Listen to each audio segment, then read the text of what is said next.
Recording because guitar asked me to. Streaming. I think that's fine. Your singing might get picked up if that'll bother you. As long as it doesn't bother you.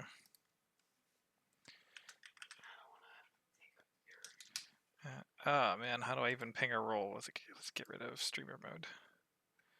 It's at Nuzlocke. Stream pings at guitar. Yeah. I1.3 changelog.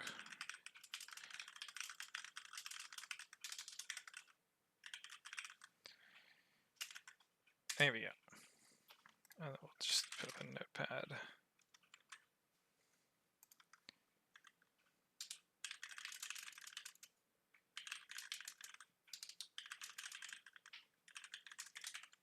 Make this big. Let's get the lo-fi going. Michael, you are first. Confirmed first. Let me get Discord's streamer mode back on. I did not even ping Nuzlocke on this time. I almost did.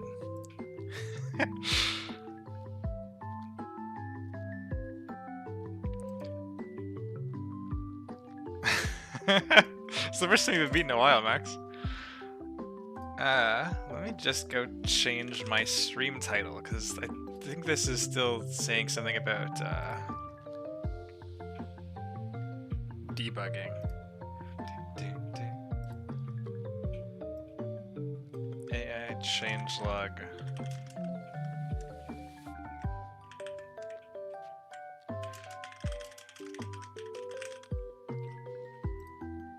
There we go.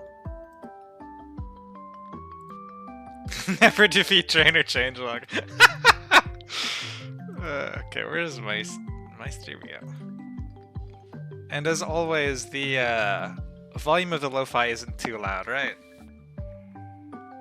Two things. One is the pre-roll over and I can start, and two, the lo-fi is not too loud. I have this going in two different places. Now we're good.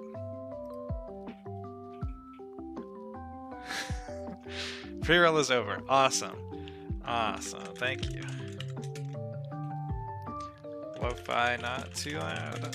I can't hear what you guys hear. I think I have the volume for it tuned on my headset controls. Perfect. All right, let's go take a look. This is being recorded because the guitar asked me to. I think it was just for the sake of posterity to make things a little easier for newer Nuzlockers. I'm not super sure, but actually, let me double check that this is recording. Yeah, it looks like it's recording. Great. And unfortunately, this changelog is not dark mode, so you're gonna have to bear with the bright lights. So my plan here is we're gonna let's just there's all kinds of changes. Y'all can read the changelog, right? The bit that I am here to talk about. Did I skip them all? No, these are like actual game changes, other changes and additions. We're skipping these two. General bug fixes. I'm gonna skip these also. Actually, do you know what? Some of these are battle related. Yeah, no, I'll just skip these as well. This is just fixing bugs. AI, this is what we're gonna do. I'm gonna go through the entire list of AI changes and improvements. It's pretty lengthy. God, it is lengthier than I remember it being. I think IREV has done a little bit on this since the last time I saw it. I think just the explosion stuff, and I never got to review the pivot move overhaul, because I've been busy this week, unfortunately. So I'm going to go through this, and the plan is that I will grab a bullet, and then I will go through that bullet either like in code in some capacity to try to expand on it a little bit, so that we can hopefully achieve a more holistic level of understanding. But the changelog flashbang is going to be super real, because I got everything else in dark mode. This is dark, VS Code is dark. We'll survive, I'm sure.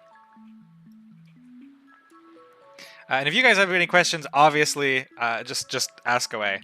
Either because, like, a bullet, if there's something part of a bullet that I don't fully answer, or that I feel is intuitive, or that, like, I was too close to writing some of these, so I just didn't think of it, or whatever, let me know, and I'm happy to expand. Hydrate. I actually remembered to get a glass of water this time, so thank you for that. We hydrating. So yeah, that's the plan. I'll go bullet by bullet. If the bullet is any more than like super straightforward, I'll pull it up in the code base and walk you through how the AI is thinking now. Notably, I am not going to go through this from step 0. So like, I'm not going to go through, this is how the AI thinks about its switch-ins. I'm only going to talk about changed stuff, because otherwise this would take me hours and hours. So let's start as a baseline that all existing documentation, the pins in the Nuzlocke channel and everything I've said before, take that as a baseline. And we're gonna change, and a bunch of shit about that has changed, and that's how we'll talk about this, I think, rather than starting from nothing, because that'll just take forever. AI changes can now be pre-statused. I'm pretty sure the first pre-statused mon. You know what? I won't spoil anything. There are certainly some pre-statused mons. This is not like a code change. Any of the docs should have this. Oh, look at that. Juan's Ursaluna is provided as an example. Nothing about the handling for this has changed. The only thing the AI will see differently is if it's a Gutsmon, obviously it'll see that it does more damage. It'll see that it can't get paralyzed by you if that ever matters. I don't think it ever comes up. This doesn't change anything about the AI's logic. This is just a team change. Changelog features the sense of urgency. It'd be funny if I organized these by like how important was it for you to know. But that's kind of subjective, and there's a shitload of it. So it's in whatever order IRIV, I think, added them to the game. AI will no longer attempt to status you if you have abilities that benefit from it. Okay, this is the first actual one. So let's go through. So when you see the little numbers next to these are referencing Emerald expansion PRs, as I think pretty much all of you are aware now. As I think most of you are aware now, these are referred to pull request numbers. So Emerald Imperium is built on top of the Emerald expansion engine. So when anything that I work on that gets added to Imperium, I submit to expansion. I'm one of the maintainers on it, and then I send the PR to IRIV, and then he gets it into Emerald Imperium. So I split the workload up a little bit. So anytime you see these references, these are references to pull requests that have been submitted either by me or by him or by Alex usually to expansion. And so I can just search for it here and pull up exactly what the list of changes is. I am surprised this fixed it. This was what 6550 was fixing, actually. This was, I just thought, an oversight. It's funny that they fixed that. So this is not actually anything funky, I don't think. It'll just actually know what your ability is properly. What this is probably fixing is anytime that you're doing these get battler abilities, this data wasn't necessarily being stored in the AI's memory banks correctly, is the way to think about it. So all we're doing is we're referencing an ability. This AI data is a structure that is maintaining everything the AI knows about you for the turn. This get battler ability is not necessarily referencing the same knowledge pool. So this is just updating a couple of places that this was an oversight. Should not actually be like noticeably changed behavior. There were probably most cases that this worked fine, and a few cases that it didn't, and this should just clean up the last few cases that didn't. So the AI should, at least for the purposes of these functions where it's setting a status, it should properly see your ability. AI will no longer use Scald or other fire moves. Okay, this one was immediately in response. Those of you who were around for Squirk's Elite 4, this is an old PR. And I'm pretty sure I made it while Squirk was... Yeah, March 19th. Watched a hype champion fight that was won in an enormously dramatic fashion because the AI scalded. So Squirk's... I don't remember what Squirk's last mon was. Can I see the code where if I click left on the D-pad, my character moves left? Oh man, like I could probably find that, but it'd take me too long for what will be convenient for right now. I've seen Brock get fucked by both. Sorry, I knew last chance asked everything might be relevant. Yeah, there's a lot. There is a large volume. Pre-Marina, that's what it was. So this is literally, I was writing this as Squirk's Elite 4 was wrapping up. So there was before this PR, there was no logic for the AI to see that it should not thaw you with moves like Scald, things like that. So what this PR does, and I know Sour at least is pretty excited about the potential of abusing this. This may have to get iterated on if it turns out that it is abusable. But all this is doing is, do you know what? Let me just grab this comment and show you in the code. So for those of you, I know Max and Ghosty, if either of you end up watching, are a little bit familiar with looking for where things are. This is just in the big battle functions. Each of these functions, like check, bad move, and what have you, are functions that are called for specific behavior flags. Bad move is on every trainer in the game. So this, don't use anything but super effective thawing moves if target is frozen, if any other attack is available. So this is checking whether or not the move type is fire with a non-zero power. So Will-O-Wisp does not thaw, Ember does thaw. Or can burn hit thaw is this is the best the best function name I could come up with at the time. This is just checks whether or not a move can thaw. So something like Scald is not a fire type move. Let's go find function. Here we go. Where's my left to right scroll? There we go. It's checking for certain configurations for like whether or not I think IRF has this set to Gen 9 probably.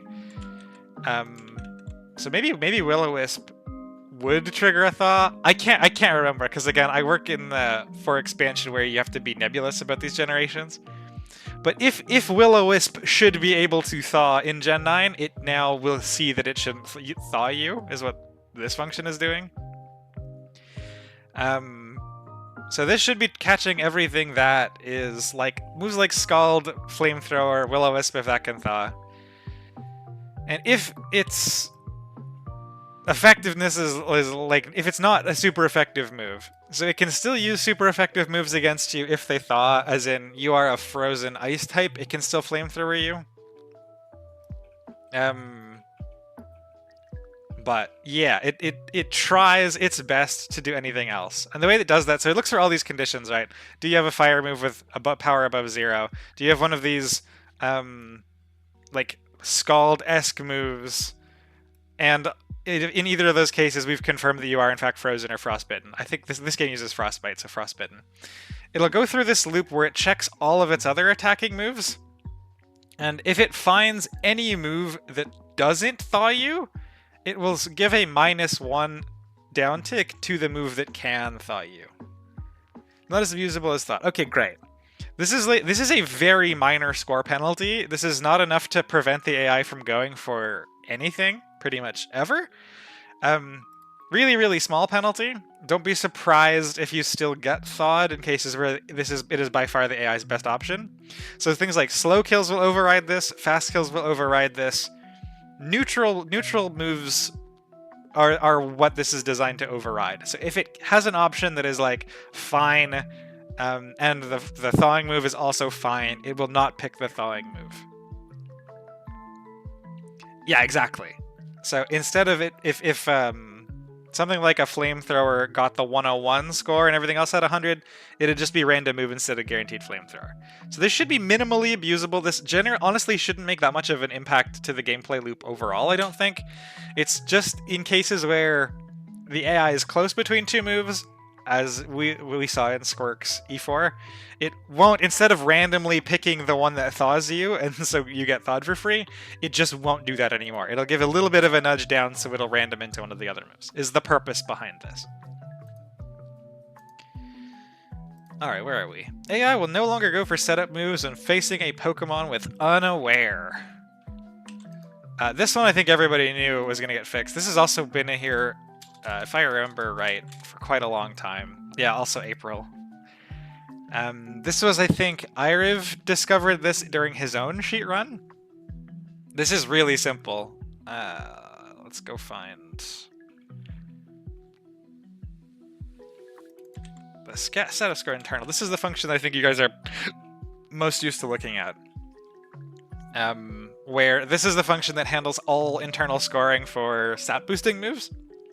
And the line that most people are concerned about is this should set up. So this is the, you know, if the AI sees that you're KOing it in certain hit thresholds or whatever, it won't set up.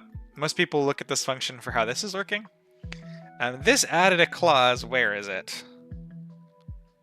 Haze is also new to this. I'm pretty sure we'll circle back to Haze. Ability Unaware. Unaware? Yeah, this first one.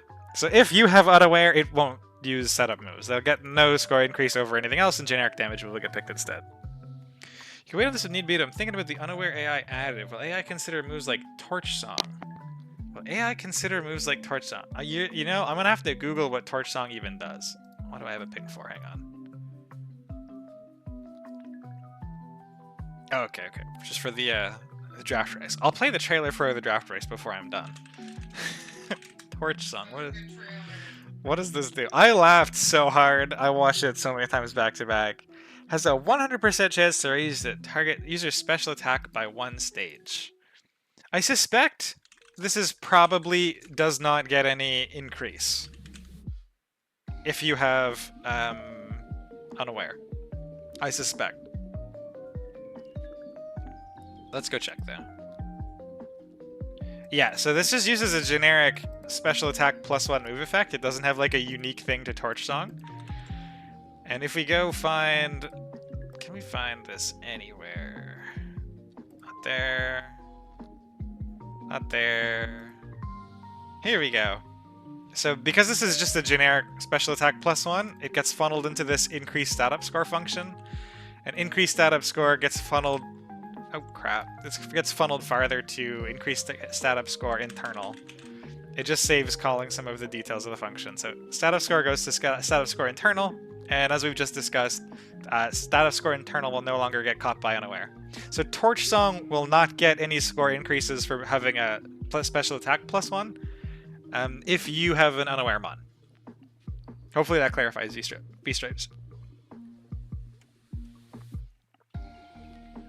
Moves with guaranteed stat boosts aren't considered stat moves. I'm not sure what you mean by that. Is Torch Song guaranteed? Oh yeah, it is guaranteed, but it's still considered that it still hits the stat up score function, so it doesn't get any additional score. It's treated the same, like the additional scoring is done based on the move effects. So Torch Song is a move with a type and a power and an associated effect, and that effect is +1 special attack.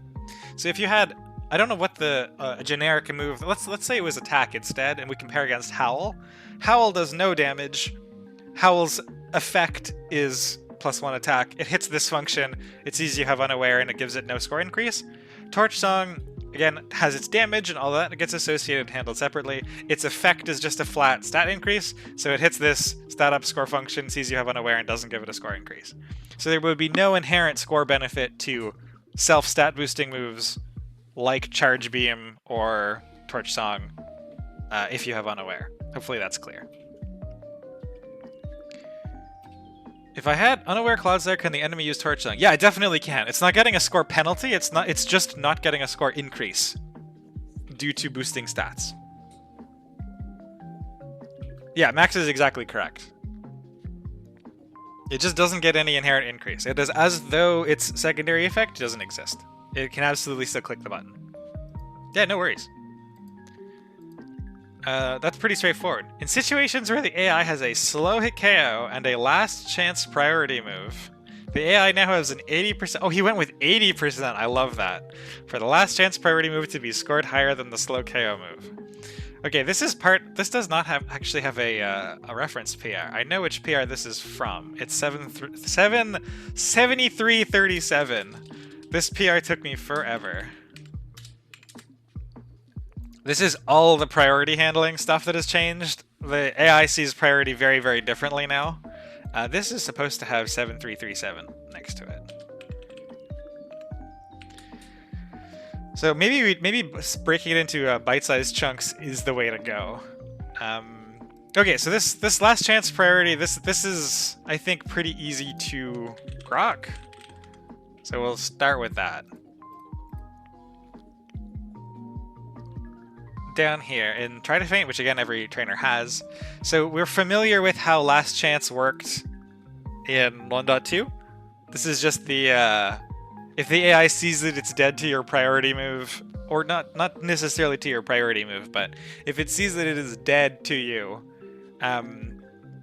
it has a chance, or it will increase score of its own priority moves so that it can get a little bit of chip off. The change here is that there is, it sounds like Ira set this to 80%. Yeah, 80%. 80% of the time, it, wait, which one was the 80%? Just score slow kill plus 2. 80% of the time, it'll go for slow kill instead of the chip damage. The AI has an 80% for the last chance priority move to be scored higher than the slow KO move. Is this backwards?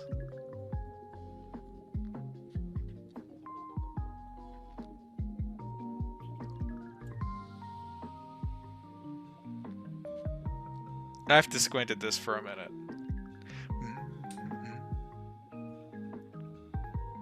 So if you can feint the AI is slower, and your current move has priority.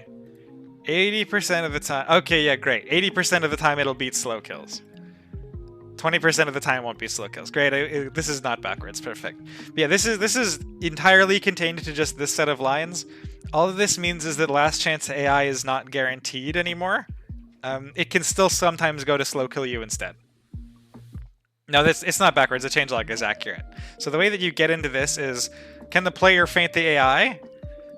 The AI is not faster, and the move that the AI is looking at has priority. So we only get into this if we have a priority move.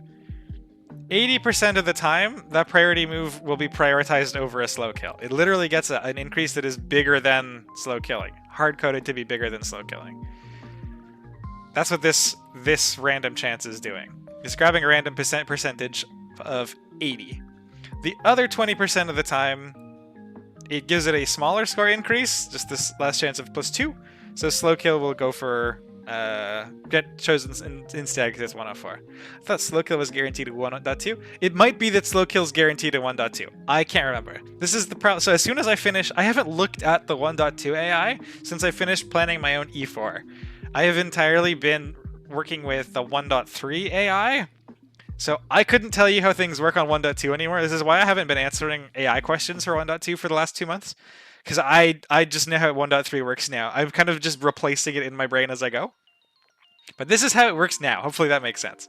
It will, most of the time, it will go for the priority move. Some of the time it'll go for the slow kill.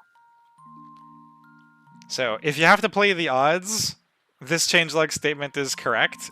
Most of the time it'll try to get chip off, but a fifth of the time it'll go for slow kill instead. So be careful doing a hard switch, expecting a priority move and getting killed on the switch. That's what this boils down to.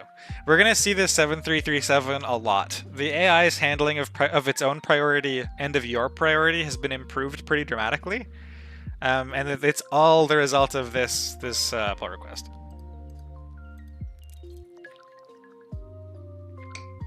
Okay, but that's just the last chance part. That's the easiest part to understand, I think.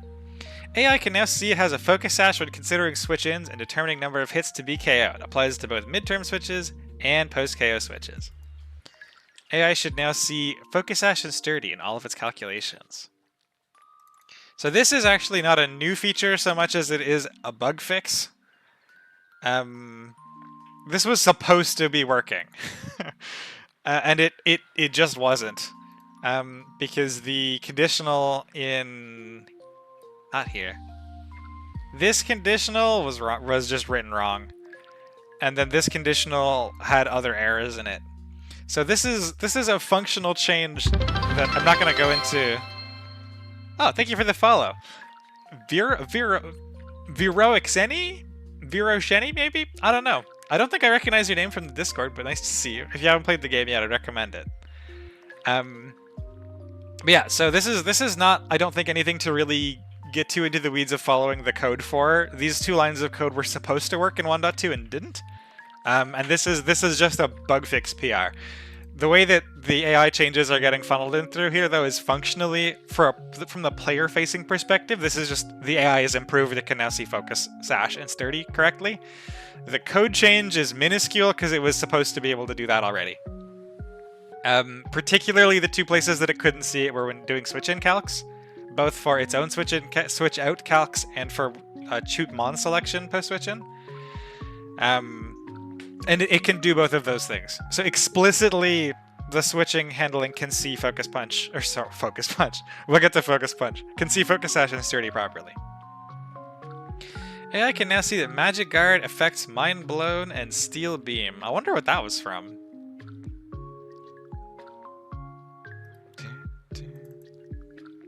Affect Steel Beam.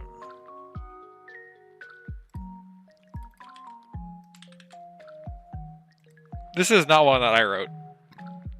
Excuse me. It's probably this. I think it's this chunk right here, yep. This is only 4 weeks old. And the is damaged by recoil, we'll check for Magic Guard. Yeah, sweet, look at that. We found it! So this just means that, as self-explanatory, the AI will see the recoil on Steel Beam and Mind Blown, and it'll see that Magic Guard ignores them. Delphox Sydney. Oh, does the Delphox have Magic Guard Mind Blown? There you go. Now it'll click Mind Blown more often than it did before. I am Guitar linked this to us saying you're going over the changes to bug fixes. Oh no! That's funny. Yeah, so I for some further context, I write a lot of the AI code for Emerald Expansion, which is the base that Emerald Imperium uses to build the game on top of. And Irv does a lot of his own changes, obviously, but I do a lot of the AI changes for expansion and then send them to Irv so that he can apply them to Emerald Imperium. So by popular request, I'm just going through the changelog to go highlight stuff that's different from 1.2. I'm not going through everything from scratch, but I'm going through different stuff. I assume it also does this with Rockhead. It should have already been doing it with Rockhead, yeah. Yeah, there's Rockhead. Maybe it wasn't already doing it by Rockhead. I wonder if this is new. Actually, I wonder if this is in expansion. I have to go through this whole list and then like port back some of Irv's new stuff as well. But yeah, this is a simple bullet. AI can now factor in its own weather setting abilities when determining switch ends. All right, this one was not as much of a pain in the ass as I thought it was going to be. I thought this would suck, and it was actually not bad at all. What is this? So notably, this is not going to be the case for terrain setting. So if the AI, do you know what? We'll put that thought on pause. Let's go through what's actually different here. Functionally, the only thing that's changed is, where is the easiest place to show this to you? Probably party mon damage. This is the function that handles setting up the damage calc for switch-ins. So when switch-ins are considering, I told the R&B Discord about the release say, oh sweet, yeah, doing things. Yeah, sure. The AI will never do anything sketchy again, I promise. So this is the function that handles the AI's damage calcs when they're called from the switch-in candidate selection. So this is the AI's looping through all of the party mons, examining them to determine whether or not they're good candidates to send out either mid-battle or post-KO. And this damage calc line is the only thing that has been changed functionally. This AI get switch-in weather is the new function. And what this does is it checks the ability of whatever the switch-in candidate is and applies that weather effect and then passes that weather effect to the damage calc. And then it gets, that's 100% of what happens. So if the AI is looking at like a drought Torkoal in the party, it will properly, like when it's looking at, okay, how much damage is this drought Torkoal going to do? When it's running through all of the moves that it has, if it has a fire type move or whatever, it'll see the effect that it switching in with drought will have on its own damage. So previously the AI would not see that it was going to switch in like an Alola Ninetales or a Torkoal. It wouldn't see the effect that its own ability changing the weather would have on its damage. Now it will.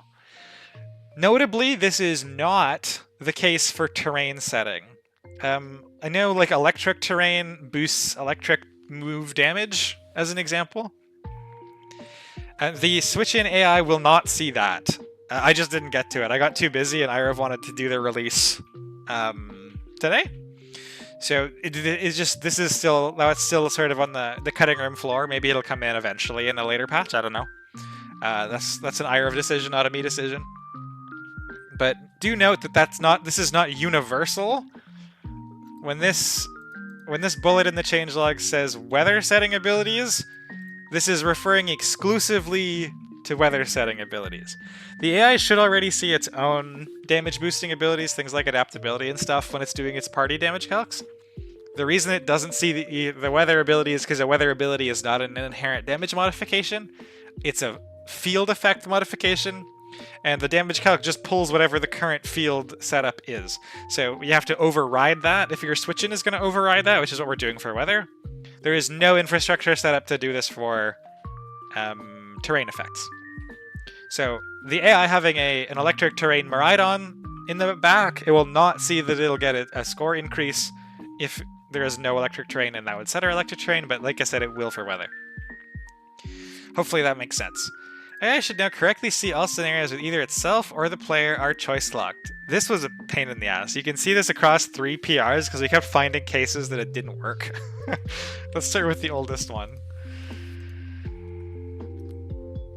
But I think this should be pretty self-explanatory. But we'll go through each of these cases. I'm gonna switch the order, just so that it matches the PR order. There we go. Hits the KO. Can I hit player's Pokemon? Okay. So this is basically a sequence of changes that should make the AI's choice handling much less stupid. Switch AO will factor in choice, player's choice token determining against the KO. Okay, interesting. This is badly coded and got fixed later, but that's okay. Okay, best max damage player could deal switch in. Yeah, sweet. Okay, so this is when the AI is looking at your damage to figure out how much it is expecting to receive, it will see that you are choice locked if you're choice locked. The only time the AI really does this, we can go check. It's pretty much entirely for doing switch determination. By pretty much entirely, I mean it is literally exclusively used in this. So when it's examining its switch-in candidates, if you're locked into a fire move and it has a flash firebomb that's like a Flareon or some shit, and you're locked into flamethrower and you also have earthquake, it will fearlessly switch in Flareon, because even ignoring the absorbing ability, because it knows that you can't click earthquake, you're stuck using flamethrower. So any of the analysis that the AI is doing for switch-in candidates will see your choice lock, and any of the analysis the AI is doing for bad odds, like when it's determining if it thinks it'll lose the matchup, let's say that Flareon is already in, you clicked Flamethrower last turn, you have Earthquake in your moveset, it will not see that it has a bad matchup, and it will not try to switch out. At least not due to that factor.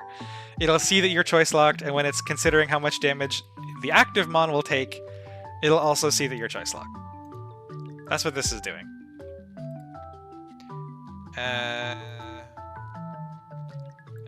This is maybe doesn't explicitly affect lasers their choice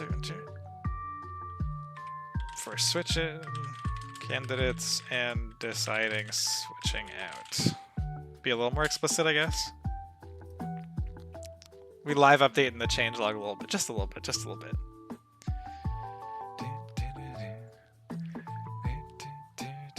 That's really nice. Yeah, I think it's really nice. The coolest PR in total, I think, is the priority handling one, but the choice handling being much better should make choice mons actually usable by the AI now. We'll now switch if it is choice locked into a move that cannot hit the player's Pokemon. Yeah, this is another very silly. Again, these got split up a little bit because they just got chopped up across time as we found new cases that needed to be handled. This is pretty self-explanatory. I think this function exists identically in IREV's thing. Yeah. So this is the function that handles whether or not the AI should switch out due to having a bad choice lock. And before, I don't remember what this was on 1.2, but it barely worked. And now it actually works. From what I remember.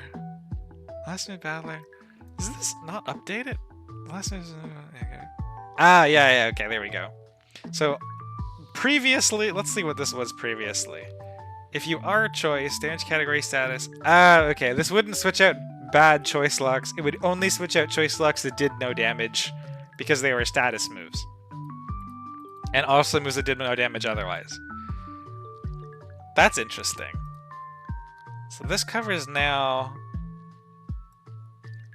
hard-coded check for 0 effectiveness. Oh yeah, and absorbing abilities. And abilities that block moves. So you can't get a Chi-Yu stuck using Flamethrower against your Serral Edge, for example, anymore. It's not just a check for is it a status move. It's a little bit smarter. Pretty minor, though.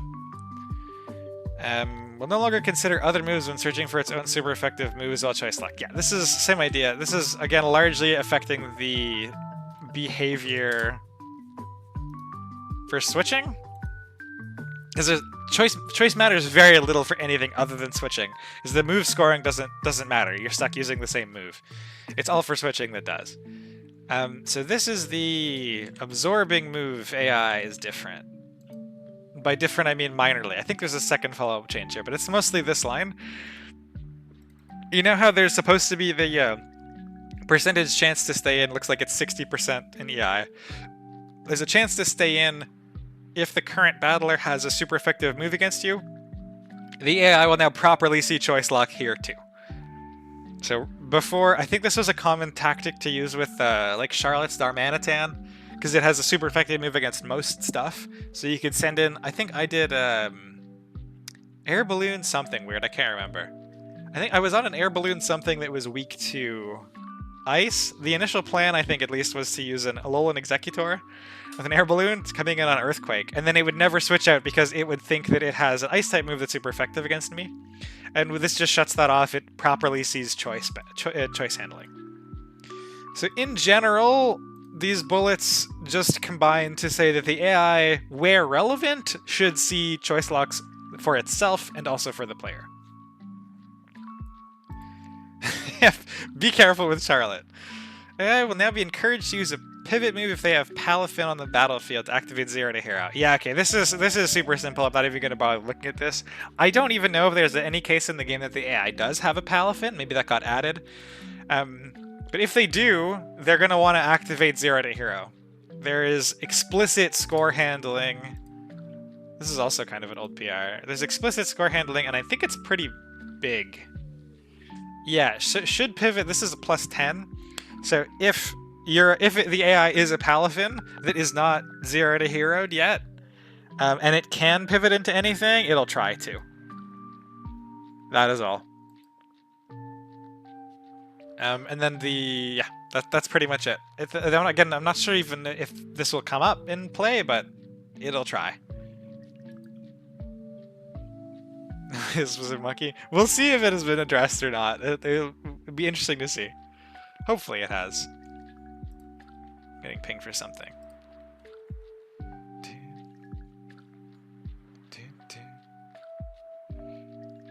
Where is my ping?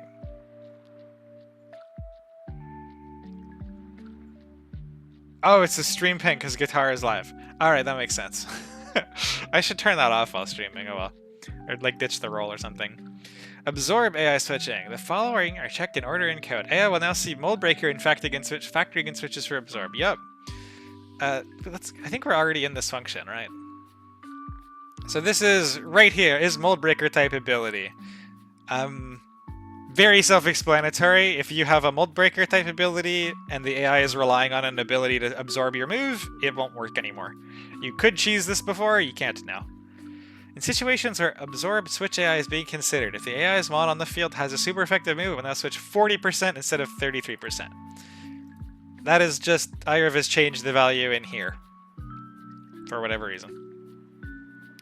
AI will now switch into a mon with an absorbing ability 100% of the time if the player is choice locked into a move it can absorb.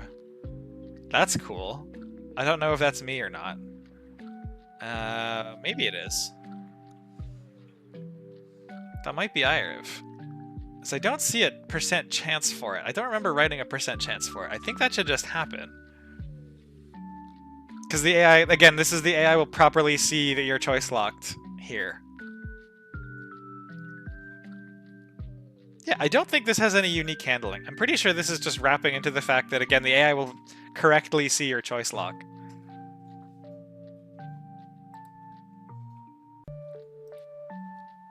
Switch to a mod with an absorbing ability. 100% of the time, if the player is locked into a move, it can absorb. I don't know if that's correct. I'm on the right repository, right? Yeah. I don't know that that's correct, because in this case here, where the AI has a super effective move against you, it still has a chance to stay in. Like 40% of the time it stays in. Or 60%? 60% of the time? Yeah, 60% of the time.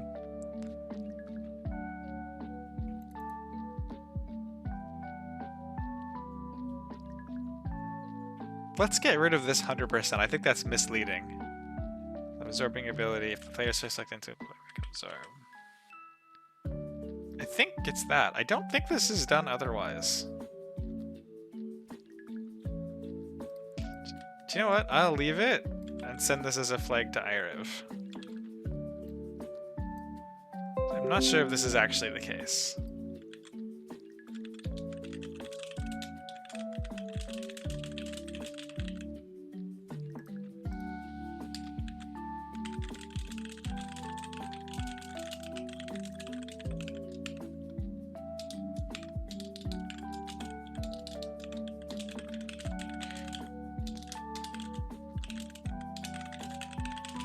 That's a super effective move, etc. Put that in my race now. I think this is wrong. I will double check with Iriv to make sure I'm not misreading anything. Oh, maybe it's this. Player is choice locked. But this doesn't,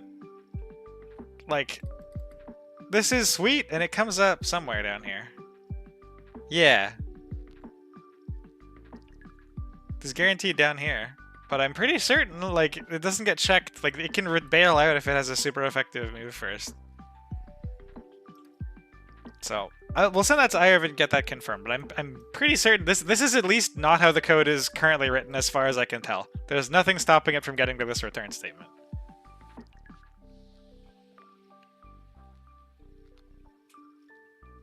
Did he change the overall get switch chance?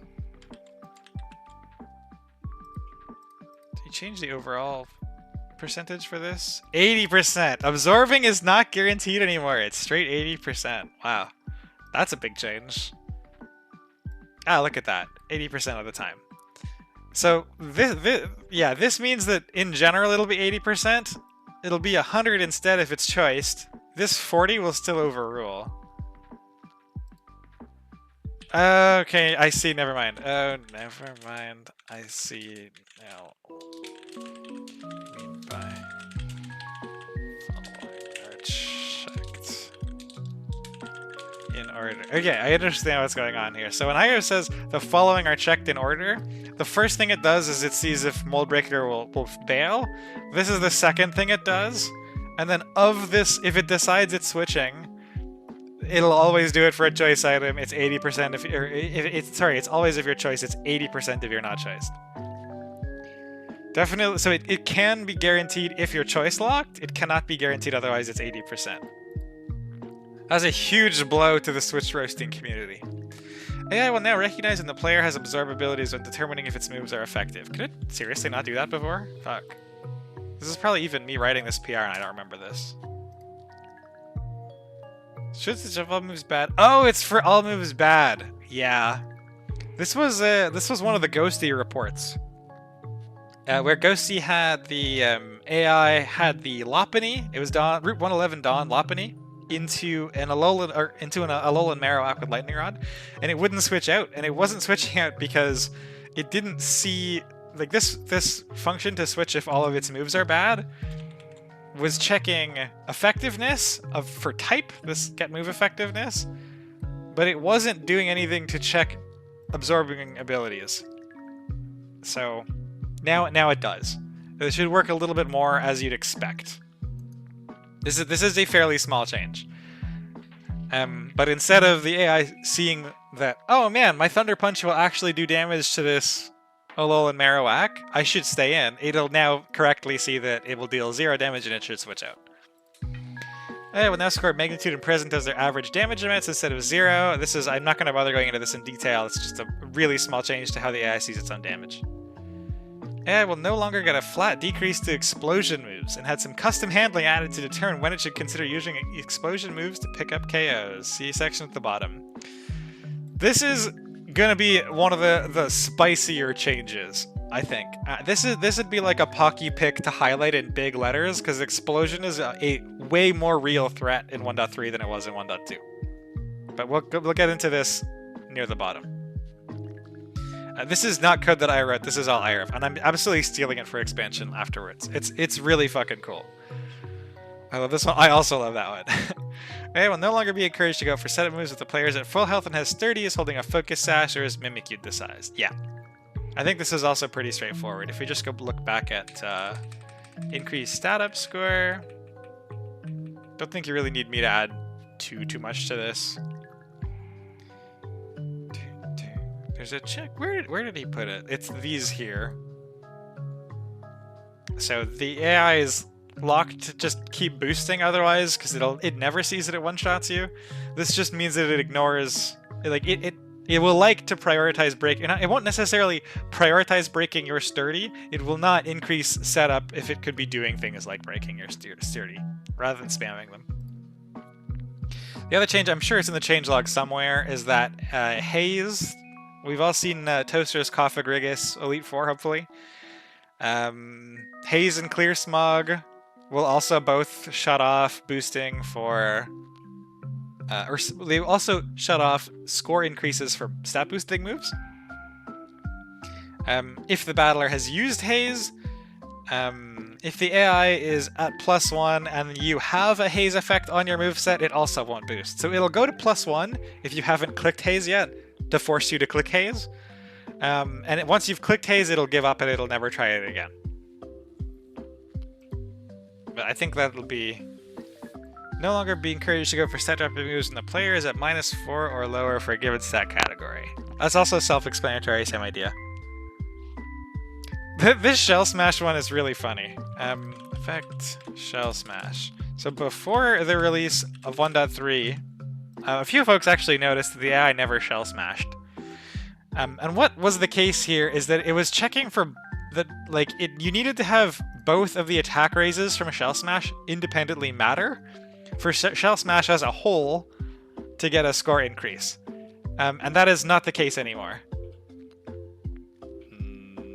Yeah, right here. So it'll independently check for special attack and speed and attack and handle each of those separately. So the AI should treat Shell Smash a lot more intuitively now. It'll treat it like a super Dragon Dance, or it'll treat it like a super whatever, like a kind of like a Quiver Dance-esque kind of move. Rather than requiring to benefit from both attacking stats, it'll be happy if it just benefits from one. I will now prefer to go for an extremely low damaging move over a move that has no effect at all in certain very unfavorable situations. Is this the one for Dusk Noir? Oh, no, this was just, in my opinion, a holdover from really bad behavior ages ago. So this section of code that is all in red has been removed. I can't show you this in the current code base for Emerald Imperium because it doesn't exist anymore. This has been an expansion since before I was involved with it. And what this check does is if a move's effectiveness is 0, it gets an automatic -20 to score, which is, makes sense. You can't do damage. That's a huge penalty. And also, if the effectiveness was resisted more than one time, so this hard less than 0.5, so this is quad resisted or worse. If it's not one of these effects that deal fixed amounts of damage, flat -10. So there were cases in, there was a case in my playthrough actually where I had a Centiscorch in against the Flannery's, the chili pepper homie, I can't remember his name. And he was spamming Sunny today against me because all of its other moves were quad resisted by my Firebug type. This showed up in, I think, a replay from Sour. This also showed up really commonly in Gardania's fights, where it would use really bizarre moves because things are getting all this -10 penalty. This has just been straight up removed. The Scoville, thank you. The AI is so much more capable of making decisions about like which move is the best to use to deal damage to you that it doesn't need what is frankly just an outdated holdover. So this has not been replaced by anything. The AI is just going to score its damage moves based off of KO thresholds and effects the same way that it does for everything else. There's no flat penalty for being quad resisted. We're just trusting the rest of the AI's logic to be smart enough to figure out which move it should click anyway. This flat -10 penalty was just only causing problems. So it's been removed. I did rudimentary 1v1s to bad odds switching, so Pokemon that win a 1v1 won't switch even if they have no effective move and or a bad type matchup. Added rudimentary 1v1 calculations. So Pokemon that win a 1v1 won't switch, even if they have no super effective move. There we go. And or a bad type matchup. Yeah, okay, so this is I talked about this a lot actually just during the end of my own playthrough. Let's go has bad odds. Because we've been thinking about this, and obviously lots of us have seen switches as a result of this. So there's infamously the two different kinds of has bad odds switches, right? There's the one, Irv has squished this together a lot more, that's funny. There's the one that if the mon is getting one shot, it has a chance to bail out. Separately, if the mon has a bad type matchup and no super effective move, it also has a chance to bail out. That was the case in 1.2. Something that has changed in this handling is that in order to get to either of these two functions, the AI has to see that it loses a 1v1. So these can battler win 1v1 checks. I'll revisit this again when we get to priority. We can see there's two checks for whether or not it can win 1v1. One is not considering priority. The second is considering priority. It has to win both cases to consider that it can win overall. Again, I'll circle back to this in detail when we get to the priority stuff. And if the AI can see that it wins a 1v1, as in it kills you faster than you kill it, it can't bad odds anymore. This is not as detailed a 1v1 check as the post-KO switch-in logic for determining a switch-in candidate. That handling can factor in things like Orin berries, it can factor in things like sandstorm chip damage. This one is a lot more surface level. It is just basically a strict comparison between hits to KO thresholds and which monos are faster. So this won't see berries, it won't see sandstorm. This is a little bit like keeping it simple to make sure that the functionality got in for 1.3 ahead of some refactors that are just going to take me more time. But bad odds switching should now properly be shut off if the AI thinks it can win a 1v1 using a somewhat simplified calculation. So you should see fewer stupid bad odds. Oh right, this defensive switching candidate. This is actually kind of similar. Get best mon integrated. So this is now switching from the should my battler switch out logic to which battler should I send in logic. We're used to seeing, where is it? Defensive mon ID. We're used to seeing this this KO threshold is set to 4? 3? 4? 3? 3. So if the AI takes enough hits to be KO'd, in this case more than 3, it's considered to be a defensive mon. The problem here is that sometimes the AI would see this as a good switch-in candidate, a valid defensive mon, when it's still lost. So if it takes you 5 hits to kill the AI, it takes the AI 100 hits to kill you. Previously, it would still set that as a valid switch-in candidate and send it out, when it would just lose the 1v1 because it could take a certain amount of hits first. Roxanne's Wooper had a habit of coming in as a result of this a lot. This is a very minor change. It just requires that the AI has to win a 1v1 now. This OR statement, this is copied over largely because this is from expansion. I was just grabbing a PR from me. And expansion has a stall flag that people can use. This isn't used at all in Emerald Imperium, so you can ignore this. We've just added a check for winning a 1v1 first. So it is no longer good enough to just not take a 3-hit KO. You have to actually, the AI has to think it can win the 1v1 as well. Improve substitute shed tail switch AI. 63334. I believe this is the one that just does score modification or switch modification after scoring, rather. Or did this get overhauled?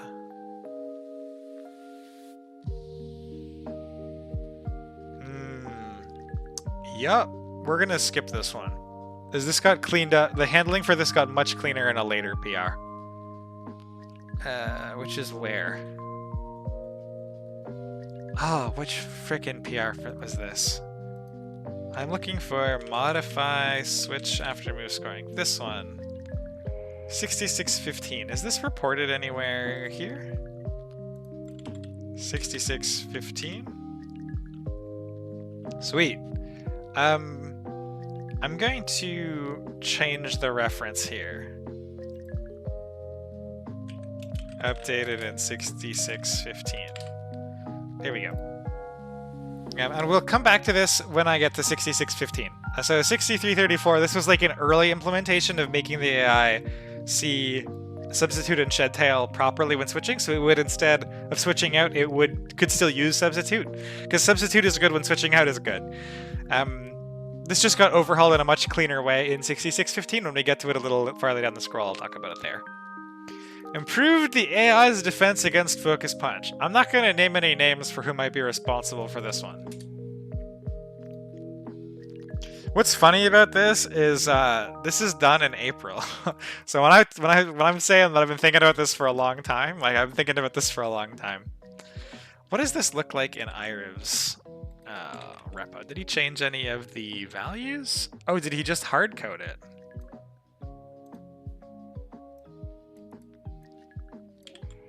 Maybe he just hard coded it.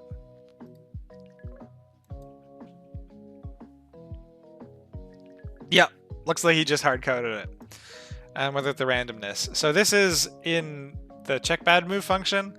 So if the AI is considering a status move that is not explicitly making you fall asleep, and you, the player, have Focus Punch as your best damaging move, -20 score. So sad. I wonder if this is still... I guess it's not still abusable. So this has to... This is best damage move from Battler. Focus Punch has to be your best damaging move for this to work, which is interesting. Because I wonder if Focus Punch still works. Oh man, I have to test this now.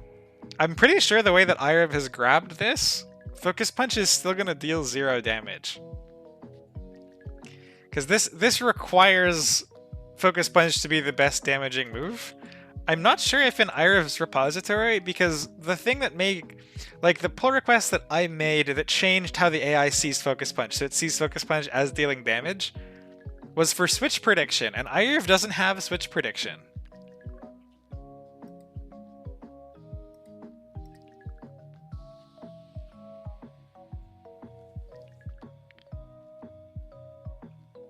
Oh man, I think this might still work.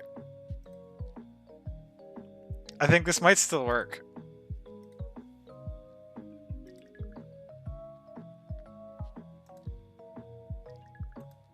That's so funny.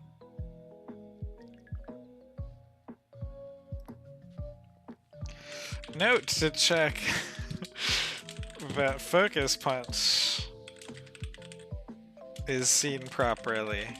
I don't think EI sees it as dealing any damage, and this check requires it to do the most damage.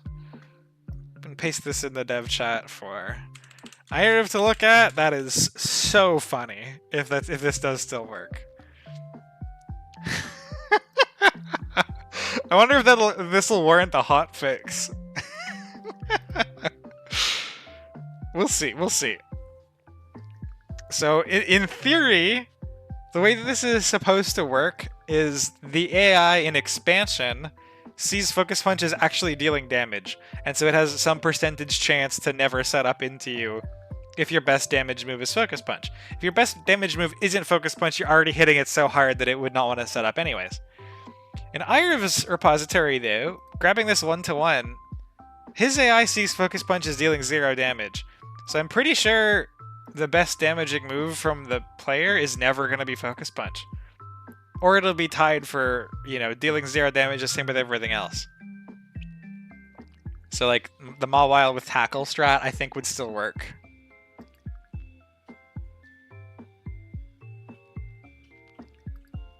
God, I hope that's true. That's so funny. But you heard it here. You heard it here first. I think that may still be broken. Let's read through this slowly. Did we have any? That's 12 months ago. 12 months ago. This is me 3 months ago. Random percentage. Consider Focus Punch. Ah, here we go. This no. I'm not full of it. Never mind. Never mind. Shout out to this. Shout out to this. Alas, the Focus Punch is no more. So this line here, is this even from the same request that I did? It's not. It's from something else. What the hell? It is supposed to be from here somewhere. Oh, I think this is a line that I added in the move prediction thing, and I think it got merged in when Ira was pulling everything from that was different in here. So there's a chance it sets up via Focus Punch. Yeah, 50-50. So it's a little unintuitive. There's not a chance that it sets up when you have Focus Punch. That's not how the AI's logic works. There's a 50% chance that the AI sees Focus Punch as dealing damage, regardless of everything else. So what we were abusing in 1.2 are these 3 lines here, where in order for a damage move to be usable, and it only sees that it does damage if it's usable, we had to have the defending Mon... all of this had to not be the case. So like the defending Mon had to have no attacking moves, it had to... or a substitute had to be up, or had to be incapacitated, or just confused, or infatuated, or whatever. This line has been added now that 50% of the time the AI will just see that Focus Punch is usable. And if Focus Punch is usable, it'll just consider Focus Punch as a normal move.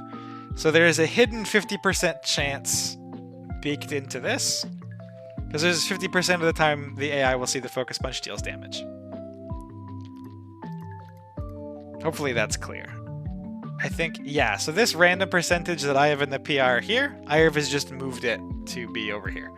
Now that I remember, he explicitly asked me if this would work, now that I am looking at it. So, it should work properly. Alas, Focus Punch strats are probably dead. They were gorgeous and beautiful while we had them. AI setup scoring versus Haze. We already kind of went through Haze. Move scoring when considering using hazard moves when the player has moves that can clear them. That's nice.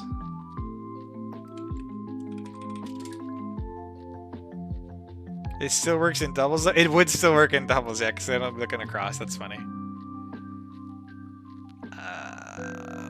What is this? Oh, this is a pile of tweaks. Big pile of tweaks. I think if we just grab is hazard clearing move, it should take us to the one that this bullet point is for. No?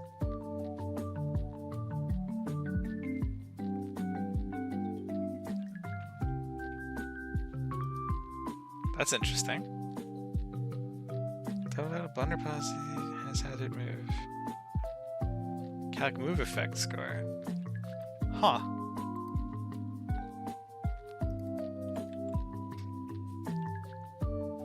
This was for surviving a switch-in.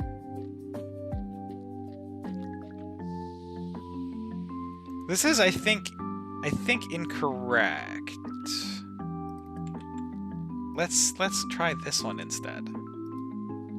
But again, maybe I'm wrong. We're reading this in real time. I gave this a read out through.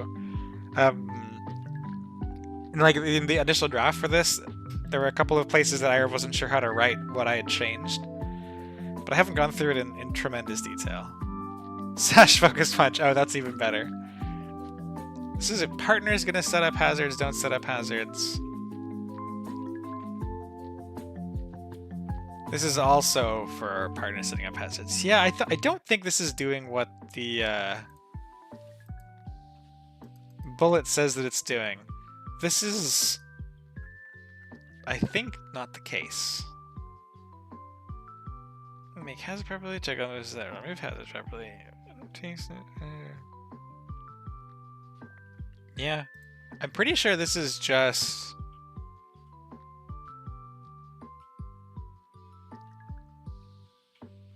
changing the switching logic. So this can one survive hazard switch in? It's just checking for a hazard clearing move. I don't think this actually is making any change. So this is more just a cleanup PR.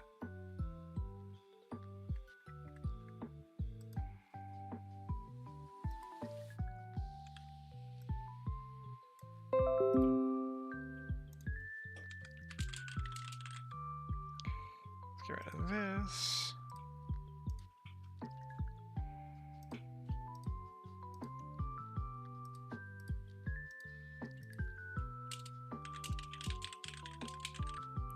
Not actually what 6311 is doing.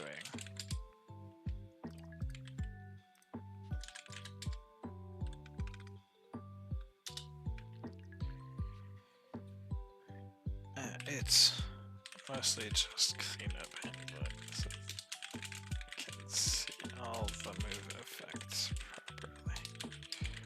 To check to share with you before changing the changelog, though.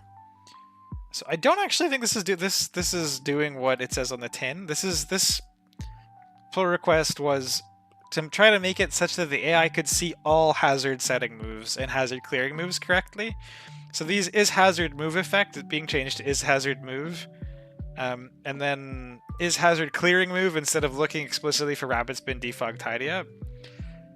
So steel surge is a hazard that wasn't being seen before this, and this properly handles the configs for defog. But that should be all this is doing.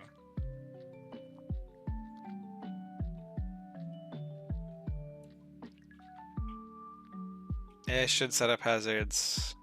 Oh no, I see. It sees tidy up, and magic coat as hazard blocking moves as opposed to just defog.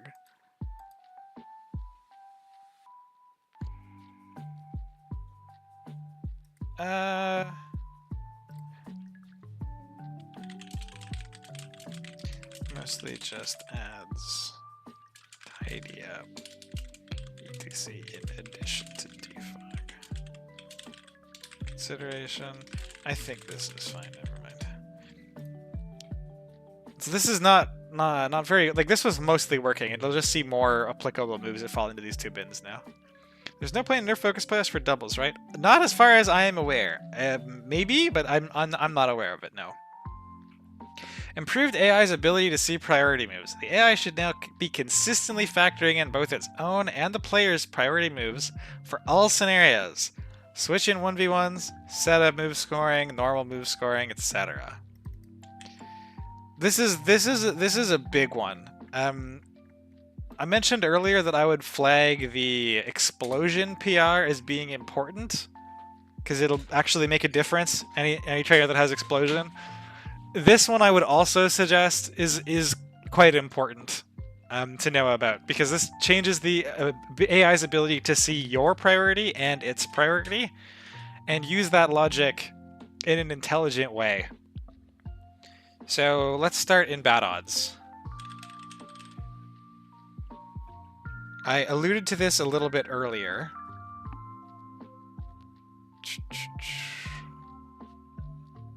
Here we go. So the AI previously, I say previously, I don't even think this hits KO wasn't in 1.2, but this is the check for like who's gonna win the 1v1, so that it now doesn't switch out if it wins the 1v1. And I mentioned earlier that it has this check, but it also has the same check for priority moves. So previously the AI would exclusively look at, like, does it win the 1v1? Does it win the 1v1 due to being faster and killing you in fewer hits? if priority moves aren't involved. Now it will separately track your best priority move. It will only see repeated uses here, not that you can switch back and forth between priority and not priority moves. For the case of bad odds, this should not make much of a difference. But yeah, it will separately track whatever your best priority move is, as well as the best regular move. And it'll track the number of hits to kill you using your best non-priority move or your best priority move. It'll track the number of hits to kill you using your strongest move, and it'll track the number of hits to kill using your best priority move. So your best move in general and your best priority move. These might be the same move, the AI doesn't care. But it will check both. And in order to be considered 1v1ing you properly, it has to be able to 1v1 you using using your best move priority aside, and it also has to be able to beat you using assuming you are using your best priority move. So this is possibly going to change some amount of Sucker Punch logic. It's not going to have the AI do things to try to juke your Sucker Punch or anything, but if you can kill it really easily with Sucker Punch, it will see that it loses. Phoebe. Actually, yeah, Phoebe. Phoebe is a great case study in where this would matter, because it will no longer see that, oh, I'm faster, I can do a big chunk of damage, Sucker Punch is whatever. It'll now see that you can kill it with Sucker Punch, even if you can't kill it with some other move, and that Sucker Punch changes the priority dynamic. I have a specific case to ask about in that scenario. Oh, for the Focus Sash stuff? Yeah, I'm not sure that any other thing other than just the AI sees it has changed. So that's the first thing for a priority in bad odds. The second thing is that the switch-in candidate selection has functionally the exact same set of checks, where it gets the hits to kill the AI using regular move and also the hits to kill you using your best priority move. And again, it has to win a 1v1 in both cases to have a candidate be considered good. So there should no longer should there be a free Gengar that gets thrown away in Fast Phoebe, because it'll see that Gengar gets outsped and killed by Sucker Punch. So the AI's ability to play around Sucker Punch in terms of juking you has not been touched, but its ability to play around Sucker Punch in terms of not just sending out mons that you can chain kill should be much improved. For example, say you kill AO with a prio move. AO is faster and also has a prio move that can kill you. Does it understand that its prio move will go first regardless? For the purposes of bad odds,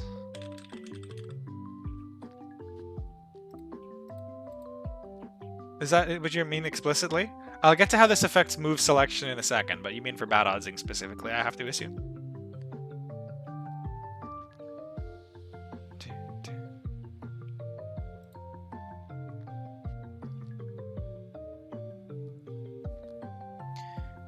So the way that this will work is that, yes, it should stay in because it'll see that it kills you.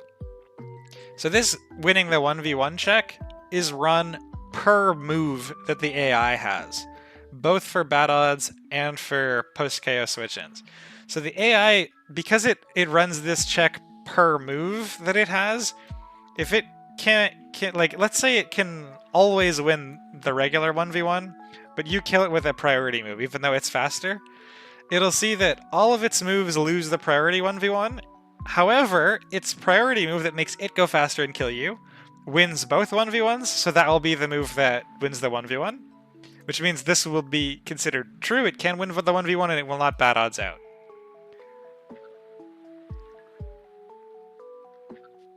The priority handling should legitimately be pretty smart now, in general. So those are the two switching related things. It'll see it for bad odds, and it'll also see the same the same exact per move analysis is done for switching candidates. Let's go grab which move better. Compare damaging moves. I'm sure we'll get to this in more detail later. But this is relevant. Is it compare damaging moves? Yeah, great. Let's go find the priority one.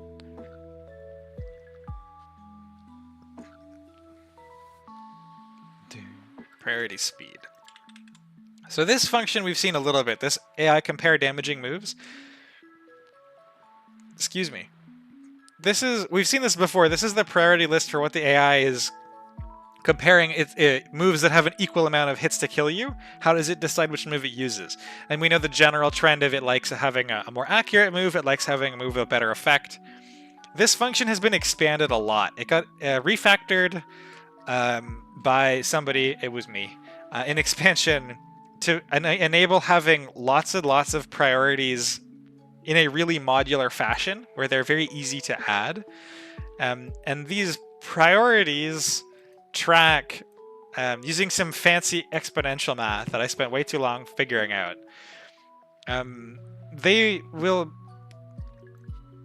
This priority bracketing should actually work all of the time now.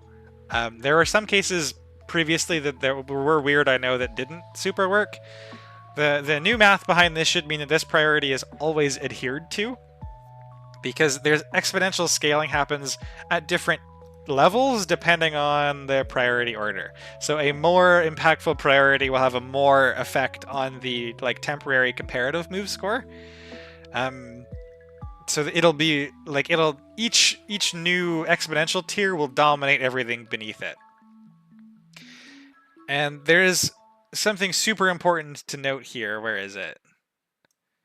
If the AI has two moves that kill you, that guarantee kill you, they're both the same amount of accuracy, it'll pick the priority one if it's slower.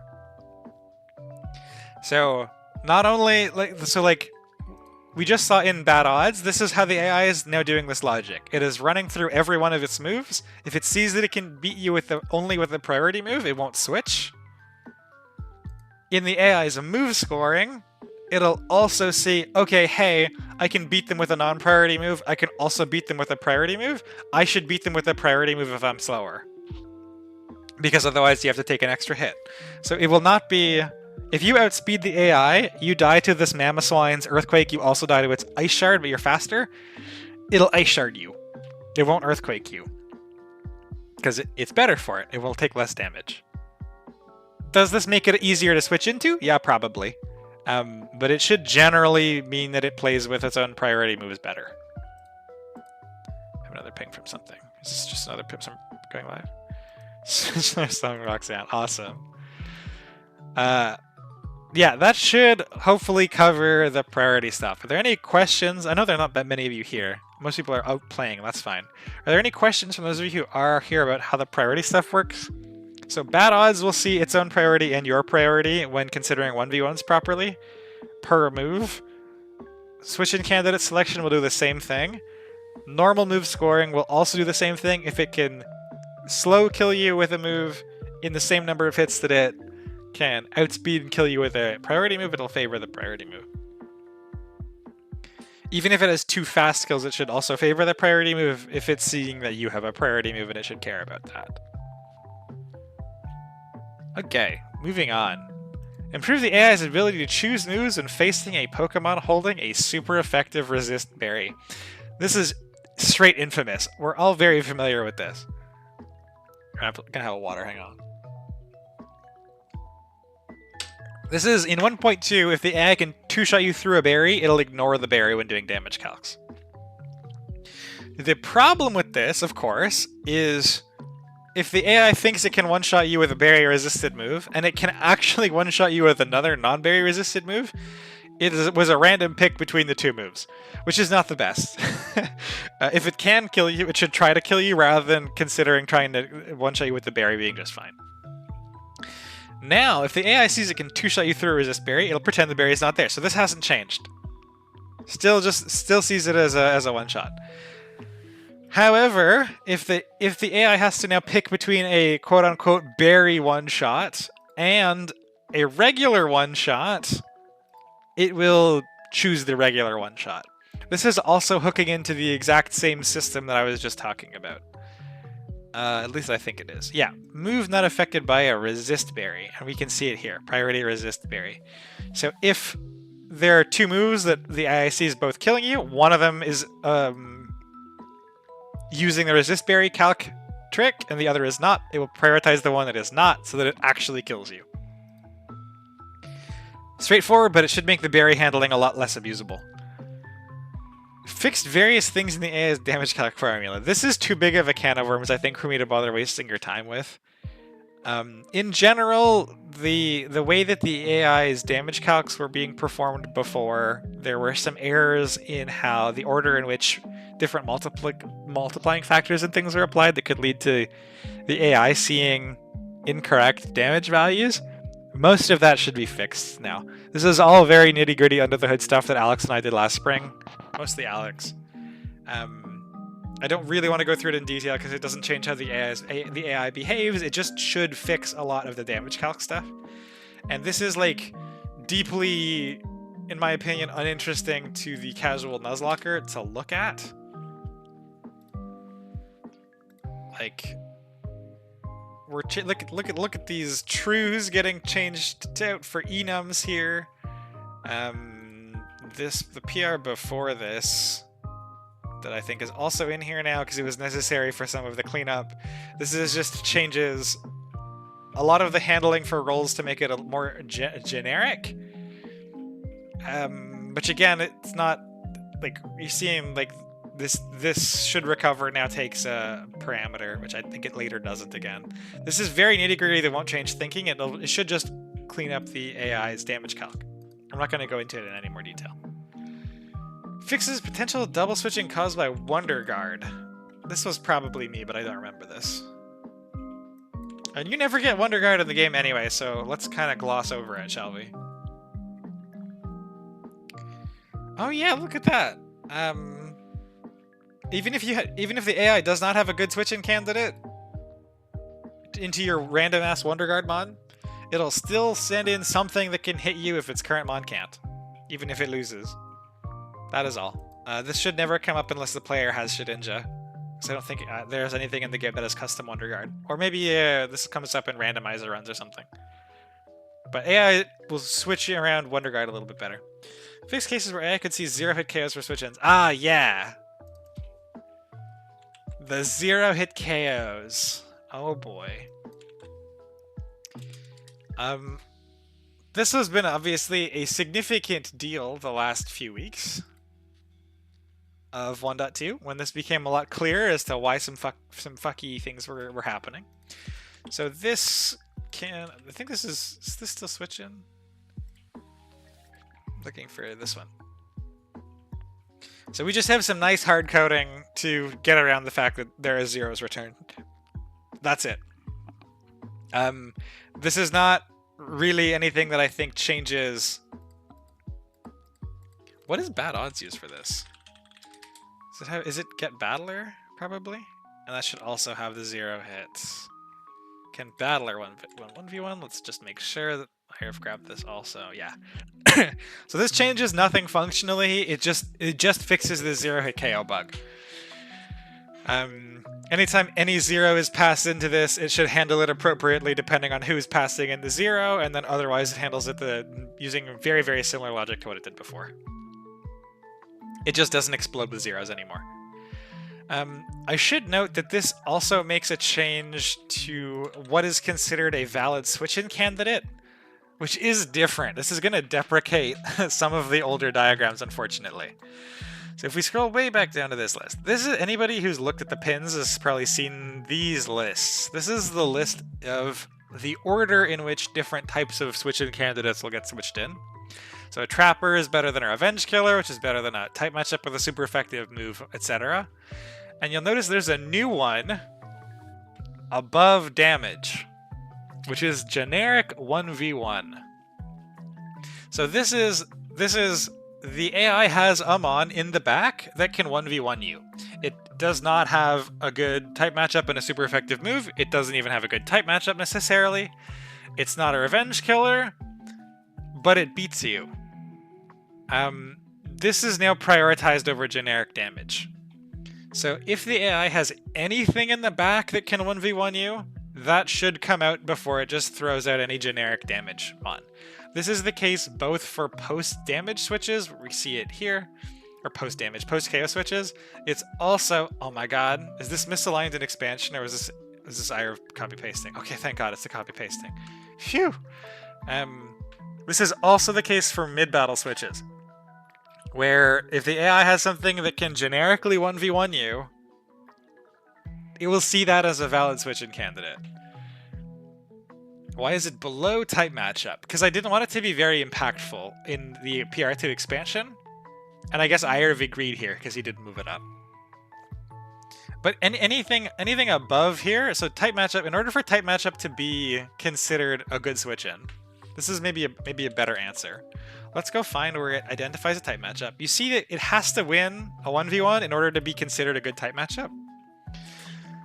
Whereas if it can win the 1v1 at all, it's a generic 1v1 candidate. So all this is doing is saying, hey, in order to pass literally any of these, everything except for damage, and I think Baton Pass also doesn't do this, but everything else, it has to 1v1 you. So it has to 1v1 you and Revenge Kill, it has to 1v1 you and have a good type matchup and effective, it has to 1v1 you and have a good type matchup. We just assume that the general case of having a good type matchup and 1v1ing is better than having a bad type matchup and 1v1ing. So this generic is just kind of a catch-all at the end. Can switch in 1v1 is the whole don't get fast to KO, etc. Can switch in 1v1, this is the big thing that like runs through. Okay, I'm going to send in my switch-in candidate. I'm going to try using all of my switch-in candidates' moves, and see if any of them can beat the player using their strongest damaging move, and also beat the player using their strongest priority move. If it can beat the player doing those things, then it is considered winning the 1v1. Doesn't matter how many hits it takes. If it can kill you faster than you can kill it, it will think it can win the 1v1. This front half is unchanged. The thing that has been tacked on is this priority bit. So the can win 1v1 calc is the same as it was in 1.2, except it now has a clause for the priority section, and this generic 1v1 mon has been added here. So it will not default to damage if it has anything that can 1v1 you. Probably the more impactful change is when the AI is looking for mid-battle switches. Generally speaking, before it had to be type matchup effective, type matchup, or the defensive thing where it takes more than 3 hits to KO and win it's the 1v1 now. But now, any generic mon that can win the 1v1 against you is considered a valid switch-in candidate.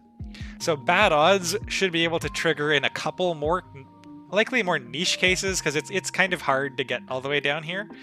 But if the AI has anything that can beat you, it will see that that is a valid switch-in. It doesn't now need to have a good type matchup anymore. If it can beat you, it will consider switching into it, if the circumstances are such that a switch should be triggered. Hopefully that makes sense. This should probably be added. Generic switch-in can 1v1 with no other clauses has been added above. Has been added as a higher priority than generic highest damage mon, and determining switch-in candidates for both post-KO and mid-battle. Because I think this matters enough to be in the changelog. Fixed cases where AI could incorrectly see if it has a free switch after the player uses a pivot move, causing to make some bad switch-ins. So this, we actually fixed this by accident. This is the weird U-turn bug where it like fucks up the entire turn order. And I fixed it by accident, like ages ago. I just like changing some of this global last used move variable to global current move variable in a few places seems to basically have fixed it. So this should not be this is again not something to really look into from a new AI behavior perspective, but so that would include mons that basically win 1v1 but slowly. Yes. As long as it beats you, it will see that it is a valid candidate. Yeah.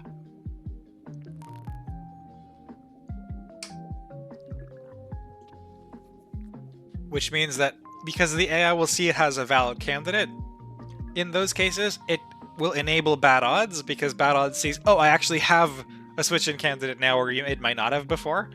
If it didn't have anything that met this criteria, it would not bad odds. Now if it has anything that 1v1s you, it can still bad odds.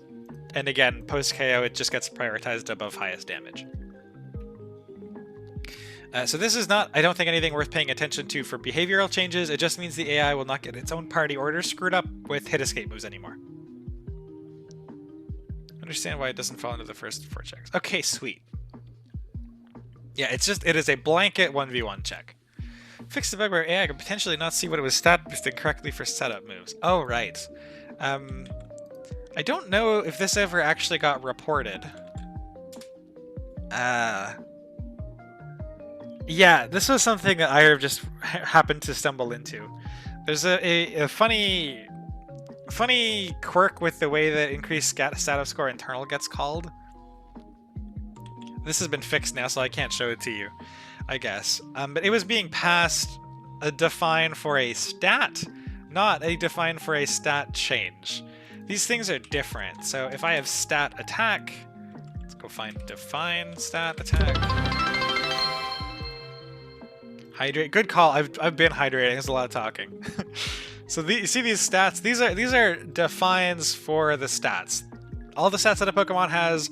Anytime that stat defense is referenced, the code sees this as a 2. We've just labeled that with the stat defense so that it's easy to see. Stat changes have the same thing. So stat change defense is 1, which is different. Because there's no stat change for HP, there are stat changes for accuracy and evasion, there are stat changes where a stat can go up or down by 2. Huge mess. So it turns out that this increased status score function was being passed a stat change, and then it was immediately using it like a stat. So it was thinking that like it was being passed a 2 or a 1, and it was using it like a 2, so it was like checking the wrong stats in certain cases. I don't know if this ever came up in anybody's bug reports, but on the off chance it did, that's been fixed. Oops. Whoops. There you go. Adjustments for move comparison scoring. This is the other bit. This is so alongside explosion and the priority handling, I think this is another big one. And we'll try to go through Irib's because I haven't seen any of his custom stuff. But this cleaned up the compare damaging moves function a lot. Like a lot. Let's just go review this. Because Irib's is going to look differently than mine. So this chunk at the beginning is relatively unchanged. This goes through and tries to find whether or not you have moves that have the same number of hits to KO. This function is what's called to decide you have multiple damage moves that are good. Yeah, it got overhauled a lot. It's a lot more user-friendly for developers, but it does now look different. So changes to where this gets called. This used to get called per move when the AI was doing all of its flag processing. Now the AI will finish all of the flag processing, and then before locking in final scores to select a move, it will compare all of the damaging moves that you have. And let's go do that. So this chunk at the top is relatively unchanged as far as I am aware. This is where it doesn't like using 2-turn moves like dig or fly if it can help it. But this chunk is looking for how many hits to KO. We're all aware that the AI prioritizes hits to KO as a major factor for decision making. This is unchanged. It still does that. Least number of hits to KO is super important. And then if the least number of hits to KO equals number of hits current ID. So what this is doing is comparing the move that has the fewest amount of hits to kill with the current move that you're looking at. So this then runs all of this logic for all of the moves that have the same amount of hits to KO. Hopefully that makes sense. So each move will get examined against all of the other moves that a mon has that have the same KO threshold. If Surf, Torch Song, and Tackle all KO in one shot, it will first grab Surf. It'll compare Surf against Tackle. It'll, again, along all these different priorities, it'll compare Surf against Torch Song on all these different priorities. Then it'll grab Tackle. It'll compare Tackle against Surf. Against all these priorities, it'll compare Tackle against Torch Song. And then lastly, it'll compare Torch Song against Surf. And it'll compare Torch Song against Tackle. So this temp move scores, what this is doing is it'll, anytime it compares those moves, so again, let's just write this out. Surf, Torch Song, Tackle. Each of these gets a temporary starting score, and then it'll do like, so compare Surf and Torch Song for, what have we got here? Resist Berry. This is an easy one. For Resist Berry. Surf does not hit through a Resist Berry. Torch Song does hit through a Resist Berry. So what happens here is that Surf will get a... Each of these gets temp score... Let's go at the top. Temp score of 100. Surf is better. Increase temp score based on priority factor. So if all of the moves that are being compared start with the same temporary score, when a move is compared against another move along some priority axis, it will increase its own score, or whichever move wins the comparison will have its score increased based on that priority. So if we look at the priority here, the priority if outsped. Let's go priority if outsped. Priority speed, that's this one here. So we're taking the temporary score at a particular move ID. So let's say this is a temporary score of Surf, or like in this case it'd be Ice Shard. Plus is equal to, this is an exponential function that will scale it up by some huge factor. So the fact that this starts as 100 is just to have something to be equivalent. These are all being exponentiated to large degrees, so they can have very big chunks of changes made to the temporary scores. The reason for this is, let's say, what is a good way to describe this in text? Move with bad accuracy. So Surf Hydro Pump has bad accuracy. What is a move that is Ice Shard? So let's say we're looking at these three moves, all of them kill. My bottom priority is having a better effect. Okay, what's a water type move that has an effect? Water Pulse. Water Pulse is accurate. What's a water type move that has a secondary effect? I guess it doesn't have to be a water type move. A move that is not fully... Thunder. Thunder has a secondary effect that's less accurate. Okay, so now we're in this comparison function. Surf is going to be compared against Thunder. Surf wins accuracy. Thunder wins effect. So how do I differentiate these two values? The way that this is done is that, and then let's go again. Let's say I'm comparing Thunder against Ice Shard. Or not even, what is another move that can miss? We'll throw in Hydro Pump instead. Thunder into Hydro Pump. Hydro Pump wins nothing. Thunder wins effect. Okay, so let's look at this situation for a second, because cases like this got very weird using the previous system.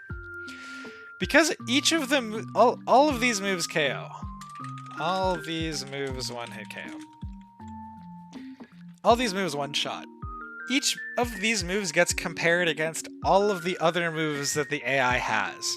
So Surf gets compared into Thunder and Hydro, Thunder gets compared into Surf and Hydro gets compared into Surf and Thunder. They each get a turn being the important move. And what could happen sometimes, I don't think this is one of the cases that this can happen, but that's okay. What could happen in some of these cases, so in this case, Surf has more accuracy than Thunder, which matters a lot. So let's say that in the previous system, this was like a flat +2 to the temporary score. Having a better effect was only +1. Okay, so if this is +1, and this is +2, when I go to compare the temporary scores, I will see that Surf is winning. And so I will, at the very end of this function, take this to the winning temporary score, and I will give it an extra point, which is this guy. Best damaging move. 1 extra point. The AI's actual score of the winning move gets a bonus point. We can hopefully see where I'm going with this. So let's say we're into Hydro Pump. Hydro Pump gets nothing, that's +0. If Thunder wins, that's +1.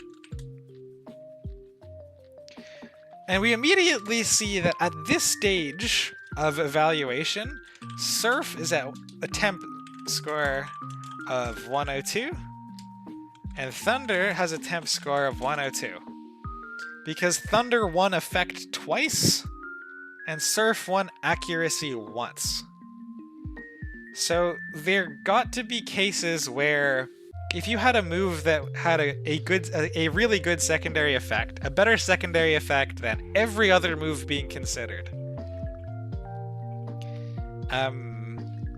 What's even a better option than Hydro Pump? Scratch. Nah, that's fine. Why is Surfy Hydro Pump not happening? Surfy Hydro Pump is happening. It is also happening. This is why this isn't like a fully. I can't think of off the top of my head one of the examples that I was using. Because Surf Hydro Pump, Surf wins accuracy, ACC, and gets the +2 again, and Hydra wins nothing. Their case. I wonder if I wrote a test for this. But again, ignoring this part of the hypothetical for a moment, there are cases that you could get into where certain moves could win a lower priority thing enough times that it would be larger than a move winning a higher priority thing once. So if let's say Thunder is the only move that doesn't have 100 accuracy, but it has a better effect than everything else, Surf would compare against every other move, get +2 for the comparison against Thunder, and nothing else ever. Thunder would have a better effect than all 3 other moves, would get +1 3 times. And then Thunder would get chosen because it has +3 cumulatively, having a better effect than all 3 other moves. Surf has better accuracy than just Thunder, so the AI would pick the less accurate Thunder because it has a better effect. Excuse me. The exponential stops this from happening. So instead of being +2 +1, the score takes... it goes to the exponent like this instead, where the higher priority... I think Scratch would have worked here, yeah. Because it uses an exponent, the base of which is the number of moves that a mon has, this can't happen anymore. So let's say, trash this. So I think effect is the lowest one. Let's go through priority. Yeah, effect is the lowest. So effect is going to be stuck at 1. It's input number to the 1. Or this would be 0 to the 0. Accuracy, which is supposed to be a bigger deal, is to 1. Significantly more damage would be to the 2. So when the AI is comparing moves now, because any score increase, let me go... I think this is still the best way to explain this, probably. This is because this is nasty.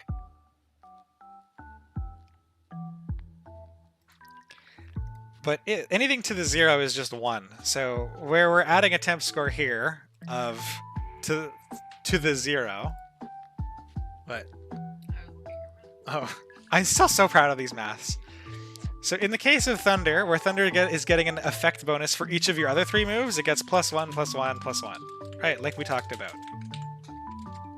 In the case of Accuracy, Accuracy is instead, again, we're using Maximon moves as our base, which is 4 in Pokemon. Gets 4 to the... So this is... These aren't +1, these are plus... 4 to the 0. Which is 1.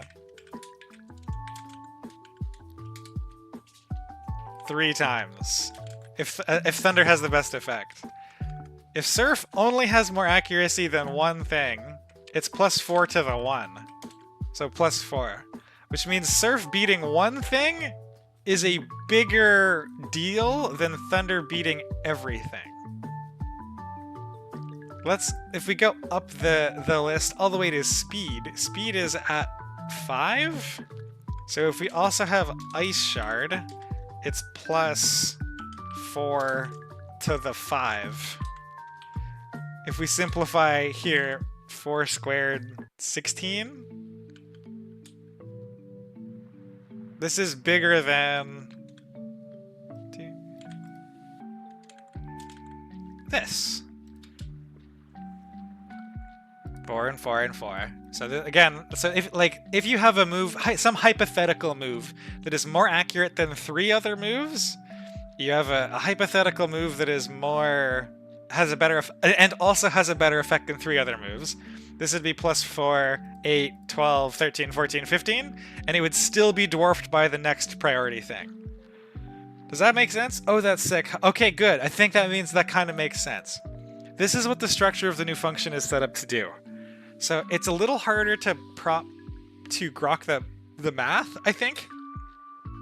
But this should now always work as expected, because every priority tier, mathematically, the minimum impact that a given priority tier has for the relative scoring is larger than the biggest possible score that every other tier beneath it could have combined. So what this means, I'm not a math head. I was really, really proud of this as a math solution. Doesn't mean it's hard to get the temp scores quickly. Yes, the head calcing temp scores is way more difficult with exponentiation like this. However, the trade-off is that this priority should actually be the way that this works. You shouldn't need to do the head calcs anymore, because the priority tiers are using these exponential categories like this. It should be... I'm gonna shoot myself in the foot by saying this, but it should largely be failure-proof. Because it's just doing exponents of varying sizes. So whatever the biggest priority exponent is will matter more than every priority exponent beneath it combined. So this should be... It should now be actually easier for users to read, because you guys don't have to go through the math anymore. You can just follow the priority system. Or if you want to do the code part, this priority system. And you should be good to go. Where higher on the priority list matters more.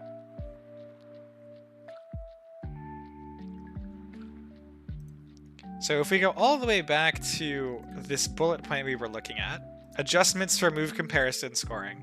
So this is my overhaul of how this function works to use the new priority exponentiation.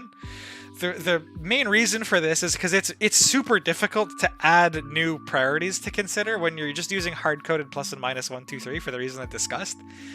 So outsourcing it to this nice exponential like this means that a developer like Iriv, given half an hour, can just add new priorities, because all of the exponential math takes care of everything else for him to make sure that it'll work properly. So this is the new priority list. Fewer hits to KO is obviously number 1. If there are equivalencies in number of hits to KOs between multiple moves, and a priority move makes the AI outspeed, that's what this guy's doing here. it will prefer the priority move, otherwise it won't. And I'm pretty sure that is the case. I think it has to be that the AI is slower otherwise. Yeah. It has to explicitly be slower without the priority move, otherwise it'll just use the highest. It'll use either choose randomly or it'll just be the higher damage one. Or better effect one, I should say, based on the rest of the priority list. But so yeah. Number one thing is to stick out. Number two thing is if the move has pushes the AI into a better priority tier where it would normally be outsped.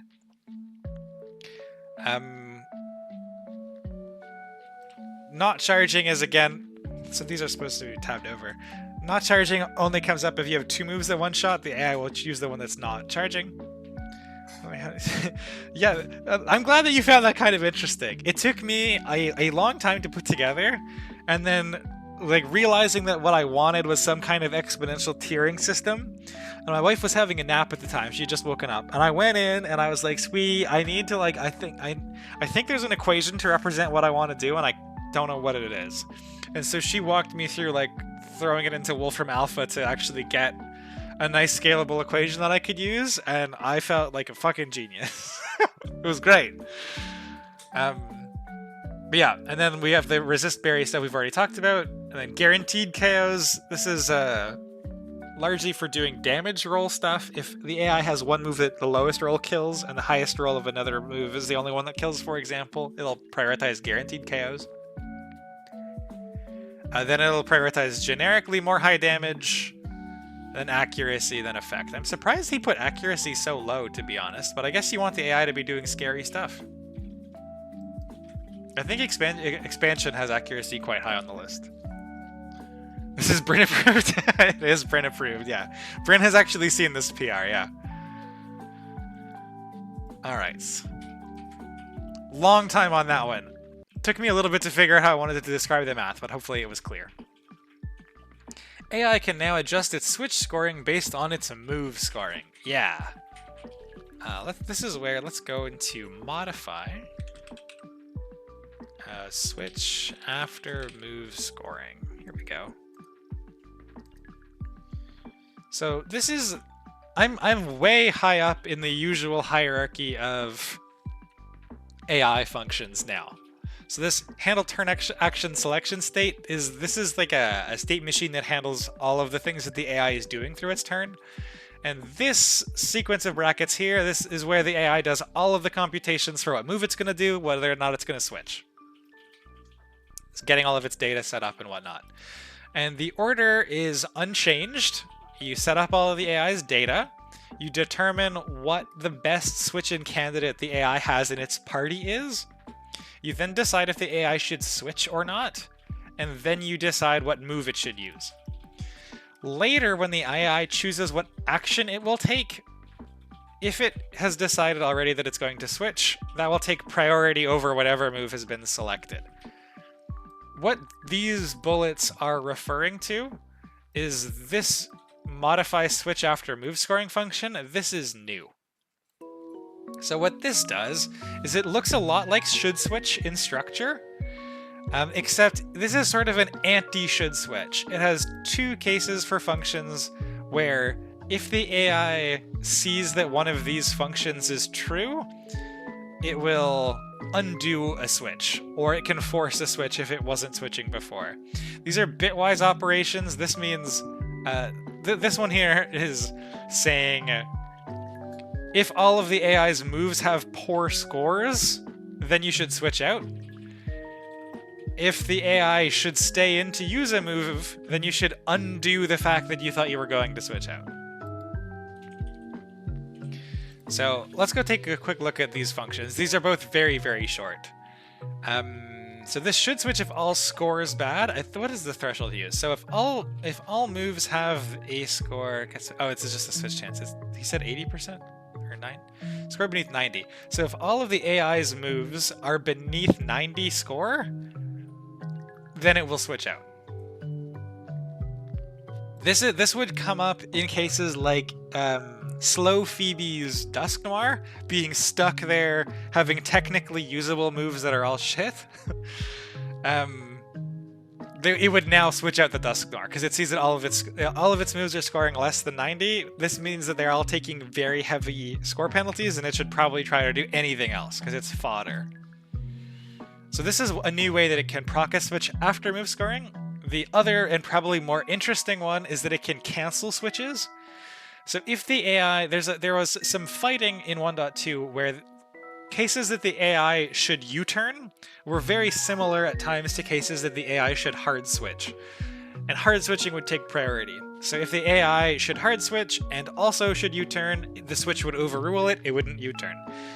Now, it checks through all of the AI's moves, and if it has a move effect that is above 100, if it has a switch out effect to move with a score above 100, as in, the should pivot function is returning that, yeah, this one should pivot.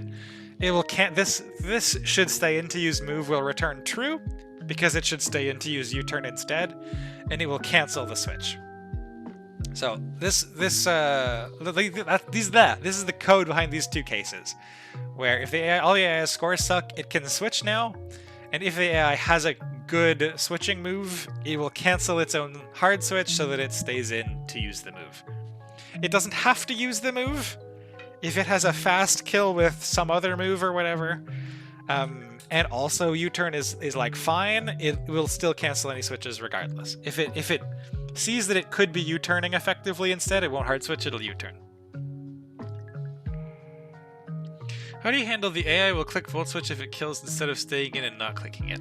I'm pretty sure I have just reworked how the lines in should pivot work. I haven't gotten to that yet for expansion, and I haven't actually seen what IRB did. I didn't have the chance this week. So you and I will find out together when we get there.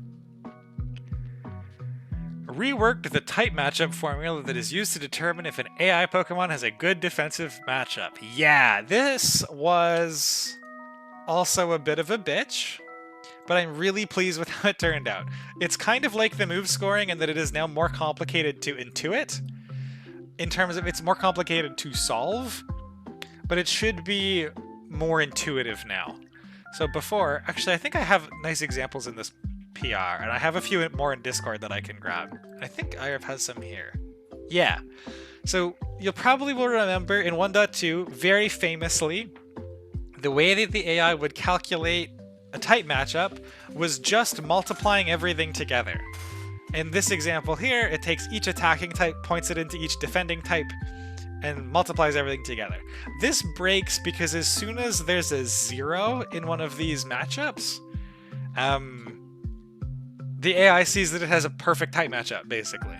So if you have a Poliwrath and a Cerulege was an example for this, fighting into Ghost does 0. It doesn't matter that Water is good into Fire type. The net matchup overall would be considered a 0. Crunch and Sour Clutching, I think I actually may have even mentioned them here. Yeah, look Max, you're in the credits. So Sour Crunch and Max, for anybody watching this VOD later, and also IRF, were super clutch to coming up with test cases to refine what this formula ended up being. It should very much be intuitive now, hopefully. Oh yeah, look at this. The example is the Poliwrath Cerulege, where there's the 0, and so the total is 0. Even though the Cerulege is probably... Do you know what? I think I might have written this section for the changelog even. Maybe I'm wrong. Excuse me. So type immunities were the most obvious example where the old formula led to poor decisions, but there were others as well. So the PR contains another couple of examples of this. Camerupt into Blossom. Blossom used to be seen as neutral, because it's good into resists ground, weak to fire, so the two multiplications would cancel out. It would see neutral. Poliwrath Cerulege we've already talked about. Toxicroak with Nidoking and Aggron, and same idea. Poison Steel versus ground and poison. Used to be seen as really solid. Now these are all seen as bad matchups appropriately. New formula. If the result of this equation is less than 2, it's a good type matchup. This took so much iteration. Oh my goodness. So attacker into defender multiplied by attacking type 1 into defending type 1 multiplied by attacking type 2 into defending type 1. So this gets the the net result of both attacking types into a single defending type. So if we're looking at Poliwrath going into Ghost, for the Poliwrath Cerulege business, we would see water into Ghost is neutral, multiplied by water, or multiplied by fighting into Ghost, which is 0. So that means this whole thing gets multiplied out, goes to 0, disappears. Attacking type 2, or sorry, and then we look at defending type 2. So look, with our Cerulege, this is fire. Fighting into fire, that's neutral. Water into fire, that's times 2. Which means this is 1 times 2, which means this is 2. So the front half here is 0, the back half here is 2. Except immunities, immunities are treated as 0.1 because it means that they're above the benchmark of 2. So this means that Poliwrath into Cerulege now sees that it has a shitty matchup into Poliwrath. I think we're going to see that here. Yeah, 2 plus the 0.1, which is bigger than 2. And we get to see the same thing with the Toxicroak and the Camerupt. So again, is this math harder to do in your head than just multiplying everything? Yes. The benefit, though, is that it should be significantly more intuitive. The AI is looking for not offensive type matchups, it's looking for defensive type matchups. So if based on you, the player, and your intuition as to what the AI has that should be a good defensive type matchup against your offensive typing, this, broadly speaking, should work, just following that intuition. Shout out to Sour for Aegislash. This used to be a multiplier by this used to get hard-coded to 0.125, not 0.1, but Aegislash having an immunity to a mono fighting type mon and versus resisting Bugmons to hell and back meant that it could be prioritized over immunities, and that this fixes it nicely. So yeah, new type matchup calculation. This is the places that this is used, generally speaking, are just in the switching code, both for bad odds and for post KO switches, or sorry, both for mid battle switches through bad odds and for mon selection using get best mon integrated. Custom handling for the AI considering explosion moves, it makes it likely could to consider explosion scale with the amount of HP it is missing. I have actually not seen these changes yet. I'm pretty excited. I think that's a lot. I think I saw an early version of them, and then I got a hilarious VOD of Irv just getting exploded on all the time, and he toned it down a little bit. And I think, Max, you also got to encounter some Charlotte blowing up all over the place. If the AI has more than or greater than or equal to 90% health, it has a 0% chance to explode. If it has less than 10% health, it has a 90% chance to explode. AI's chances to consider exploding between 10 and 90 are calculated with the following formula. So at 50% health, the AI has about a 45% chance to consider exploding. So there is a, not quite linear, I don't think. Maybe this is linear math. There is a nice scaling relationship where as the AI's health goes down, that is inversely proportional to the AI's chances of exploding going up, and they're roughly even they're probably even at like 47.5% or something. But they're roughly even at 50%, so when the AI is at full, it's close to 0. When the AI is at close to 0, it's close to full, and it scales nicely between those 2 points.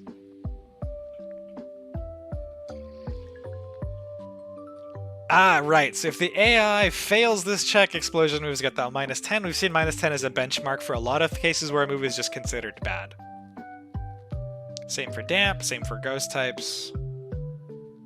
And exploding is bad in our comparison function. I'm pretty sure we can go take a look at that some goddamn place. Can I get my tab back? Can I get...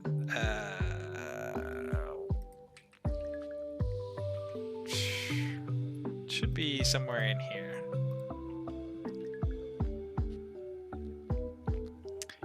Huh. Oh, it's probably just as an effect. It's not its own priority. It's probably just the explosion priority there. Or just the explosion effect based on that priority. This is super sick. I love this setup. Like, having ticking time bombs of explosion mons is so much more exciting. I don't envy anybody getting blown up on more than they wanted to, but that's okay. Oh, look at this. Here is the, this is the longer text version of what I spent a lot longer explaining earlier. In terms of the order of priorities. I have already gone through this in pretty great detail, I think. How's the reading stream going? My voice is starting to go already. I say already, I guess it's been like 2 hours, but the reading stream I think has been pretty good. I think it's been pretty good. This check is like if this is the last one in the party, for example. You mean for the explosion thing? Let's go find it. Effect explosion. We just finished going through the new comparison function, the new priority stuff. What else was the last thing? The new type matchup stuff. Shout out to Sour, you made it in an expansion PR. Yeah. The -10. Oh. This is in move scoring it gets -10, just as a flat value. Is all. So like if this check fails, explosion moves get a flat -10, as in when the AI is doing like check bad move scoring, I suspect it's in check bad move. If it sees that it did not win, yeah. So this should consider explosion. This gets set based on that random scaling value. And if it's not set, it just gets a flat -10. My question is, what is the check? Oh, it's this is the check. It's this formula. It's grabbing a random number based on your HP threshold. Where the AI is 0% if you have more than 90, and 90% if you have less than 10, and between those 2 points, it scales linearly. Where the explosion likelihood is inversely proportional to mon HP. Yeah, so it rolls this number, it remembers the result, and then just checks that result for scoring purposes later. And if it is not supposed to explode, it will give it a -10 penalty. Yeah, you got it, exactly. We already went through all of the comparison changes, so I'm going to go around that. Slight rework to how AI decides to use fast hit moves. We'll come back to... Oh, this is the last thing. Sick.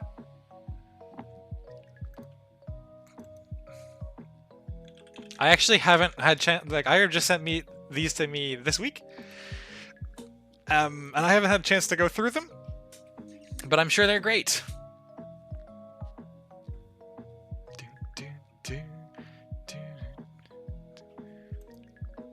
I wonder if he has like one commit that he's changed this in this that I can go check.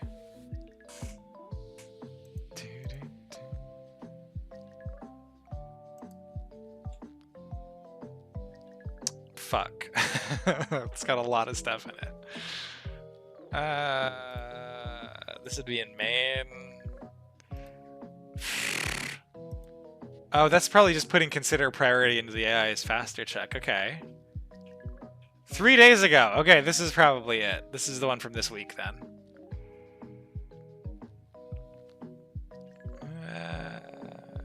Just got rid of that. Orion should pivot. What's new? Oh, we tossed a lot down here. What did this start? Where was this from? Oh, was this all commented out?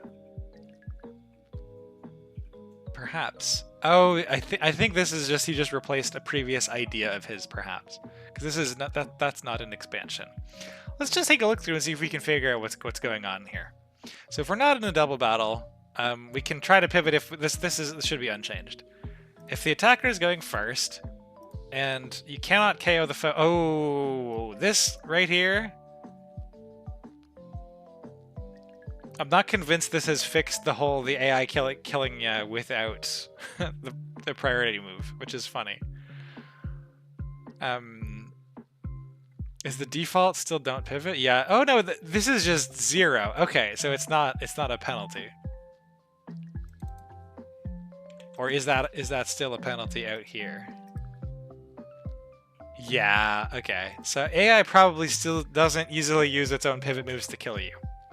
That didn't make it into 1.3, I don't think. Because I certainly didn't do that. This adjusted how it switches after using the move as well, right? didn't see that explicitly listed in the changelog. Adjusted how it switches after using the move. Oh, for the hit escape move. Yeah, I can jump to that real quick actually. So the quick refresher for how the AI goes about its logic. Excuse me. It's this little chunk through here that runs everything. It sets up battle data. It picks a switch-in candidate. It decides if it should switch. Then it picks a move. Excuse me. The new function is this guy at the bottom here, modify switch after move scoring, which can retroactively cancel the switch based on the results of the move scoring. It looks a lot like should switch. It has two component functions. Should switch, if all score is bad, can enable switches that would otherwise not be possible. Things like, think Dusclops doing 0 damage into a bunch of things. It can still technically use moves, but they all have really poor scores, and so this can prompt switch outs for it. And this should stay into use move here, is if you have a hit escape move that is above the default score of 100, it will not hard switch out. It will assume that it at least has the switch out. Hit escape move has at least the score of 101, and so it should be using that before switching out.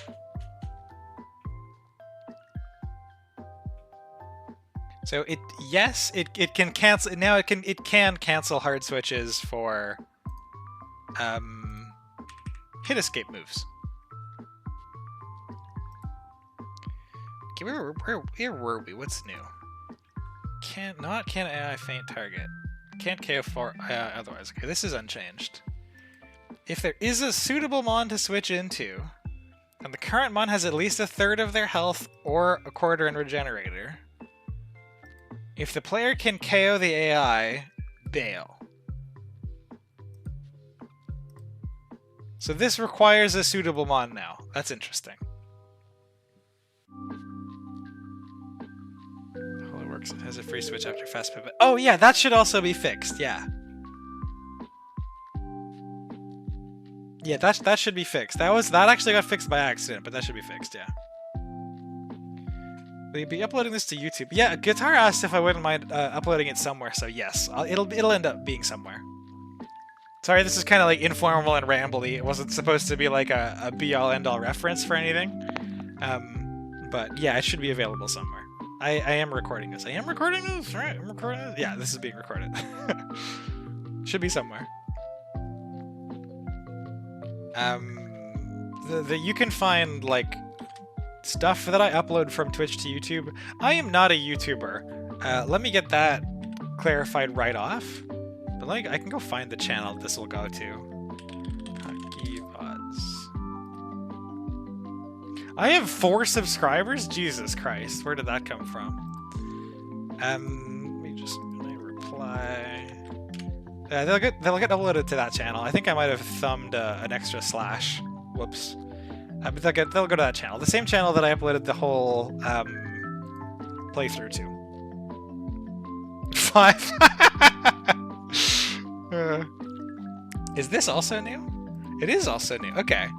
So, can't KO the foe otherwise, and you want to bail. You have some other good switch-in candidate, you have some HP remaining, and the player can kill you, then you definitely want to get out of there.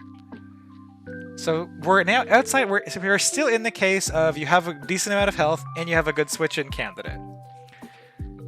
If it's not status, so not parting shot, so we're looking at U-turn, and has no stat boosts. Okay, so we're looking at U-turn. And you should switch. Where's this bracket go to? Okay, great. And okay, so if should switch, like if the AI sees that it should switch, this is what will proc it to instead do U-turn. In this case here, assuming that you have a decent switch in, and that you can't kill the opponent. That's nice. It can also use it to pop multi-scale, shadow shield, sturdy, and sash, same as before. That's cool. I like that a lot. Good use of the new modify switch in post KO function. Or modify switch after move scoring, or whatever the fuck that function's called. General cases should switch. If you do not have stat boosts, and you should switch. Switch. Again, all of this is the AI is faster, and the AI cannot feint the player, and there is a good switch-in candidate. If you should switch, you should pivot. Nice. Huge fan. Oh, look, this isn't me. Yeah, this is Iron. Sick. Really, really big fan of that handling. I think that's really nice. So this is generally like instead of the AI bad oddsing, if it has a hit escape move, it'll use the hit escape move instead, which is sweet. It'll, at least assuming it makes sense to do so. This is new. Didn't he do any of the opponent goes first? Did that change at all? Not really.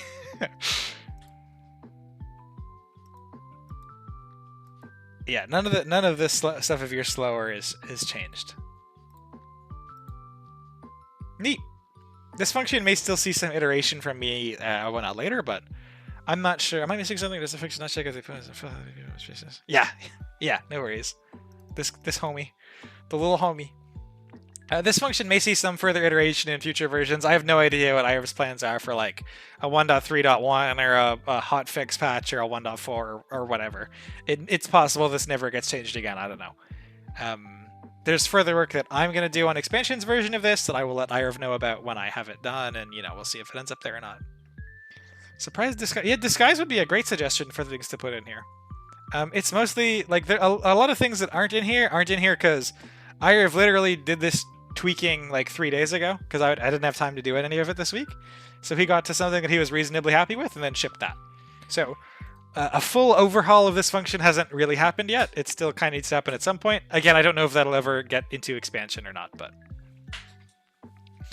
we'll see as time progresses. I'm not sure what IRV's plans are for any further versioning with improvements and whatnot. I know he really wants to see how the community responds to the difficulty of 1.3, because with a lot of the AI logic changes, it should be much less abusable. It's better at picking the best move against you. It's better at seeing your priority, its priority. It's much better at doing switch and calc smartly. So between that and all the like more exploitive fixes, right? Like Yawn is banned now. Focus Punch cheese doesn't work. Sucker Punch is much harder to get free kills with. And some of the teams are harder now. He didn't want to go whole hog on like all of these improvements and then make the game too difficult. Yeah, smart choice is I'm in doing the draft race on Sunday, right? And I got no fucking clue what I'm doing with that Chi-Yu.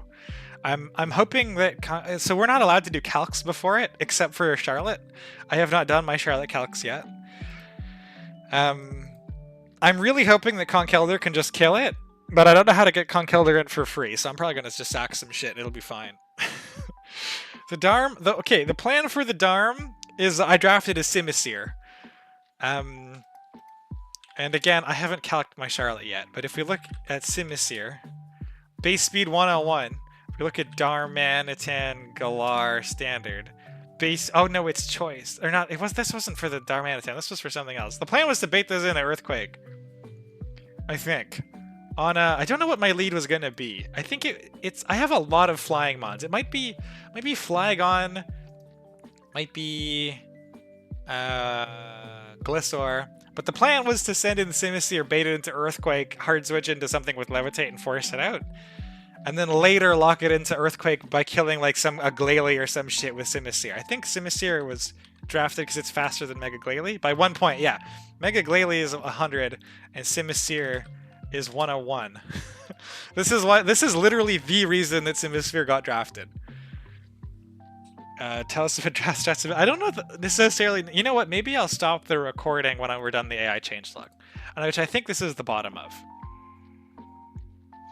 Look at that. Big shout outs to everybody who's been involved with this. Wonderful team of people to work with. Everybody who works on the development of this game is just a delight.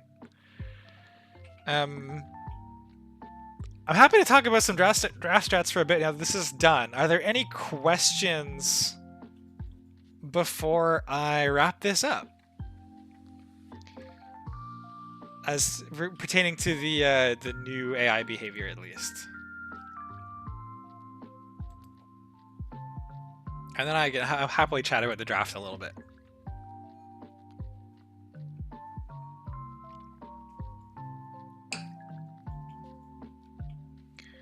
All right, I'll take that as a no. If there are any, obviously, we as a community will find them out and talk about them in the Nuzlocke chat as we usually do. For anybody watching this on YouTube, I'm signing off. The draft race, I'll probably put up a recording VOD for also. So look forward to that. And I'm going to cut off the recording here.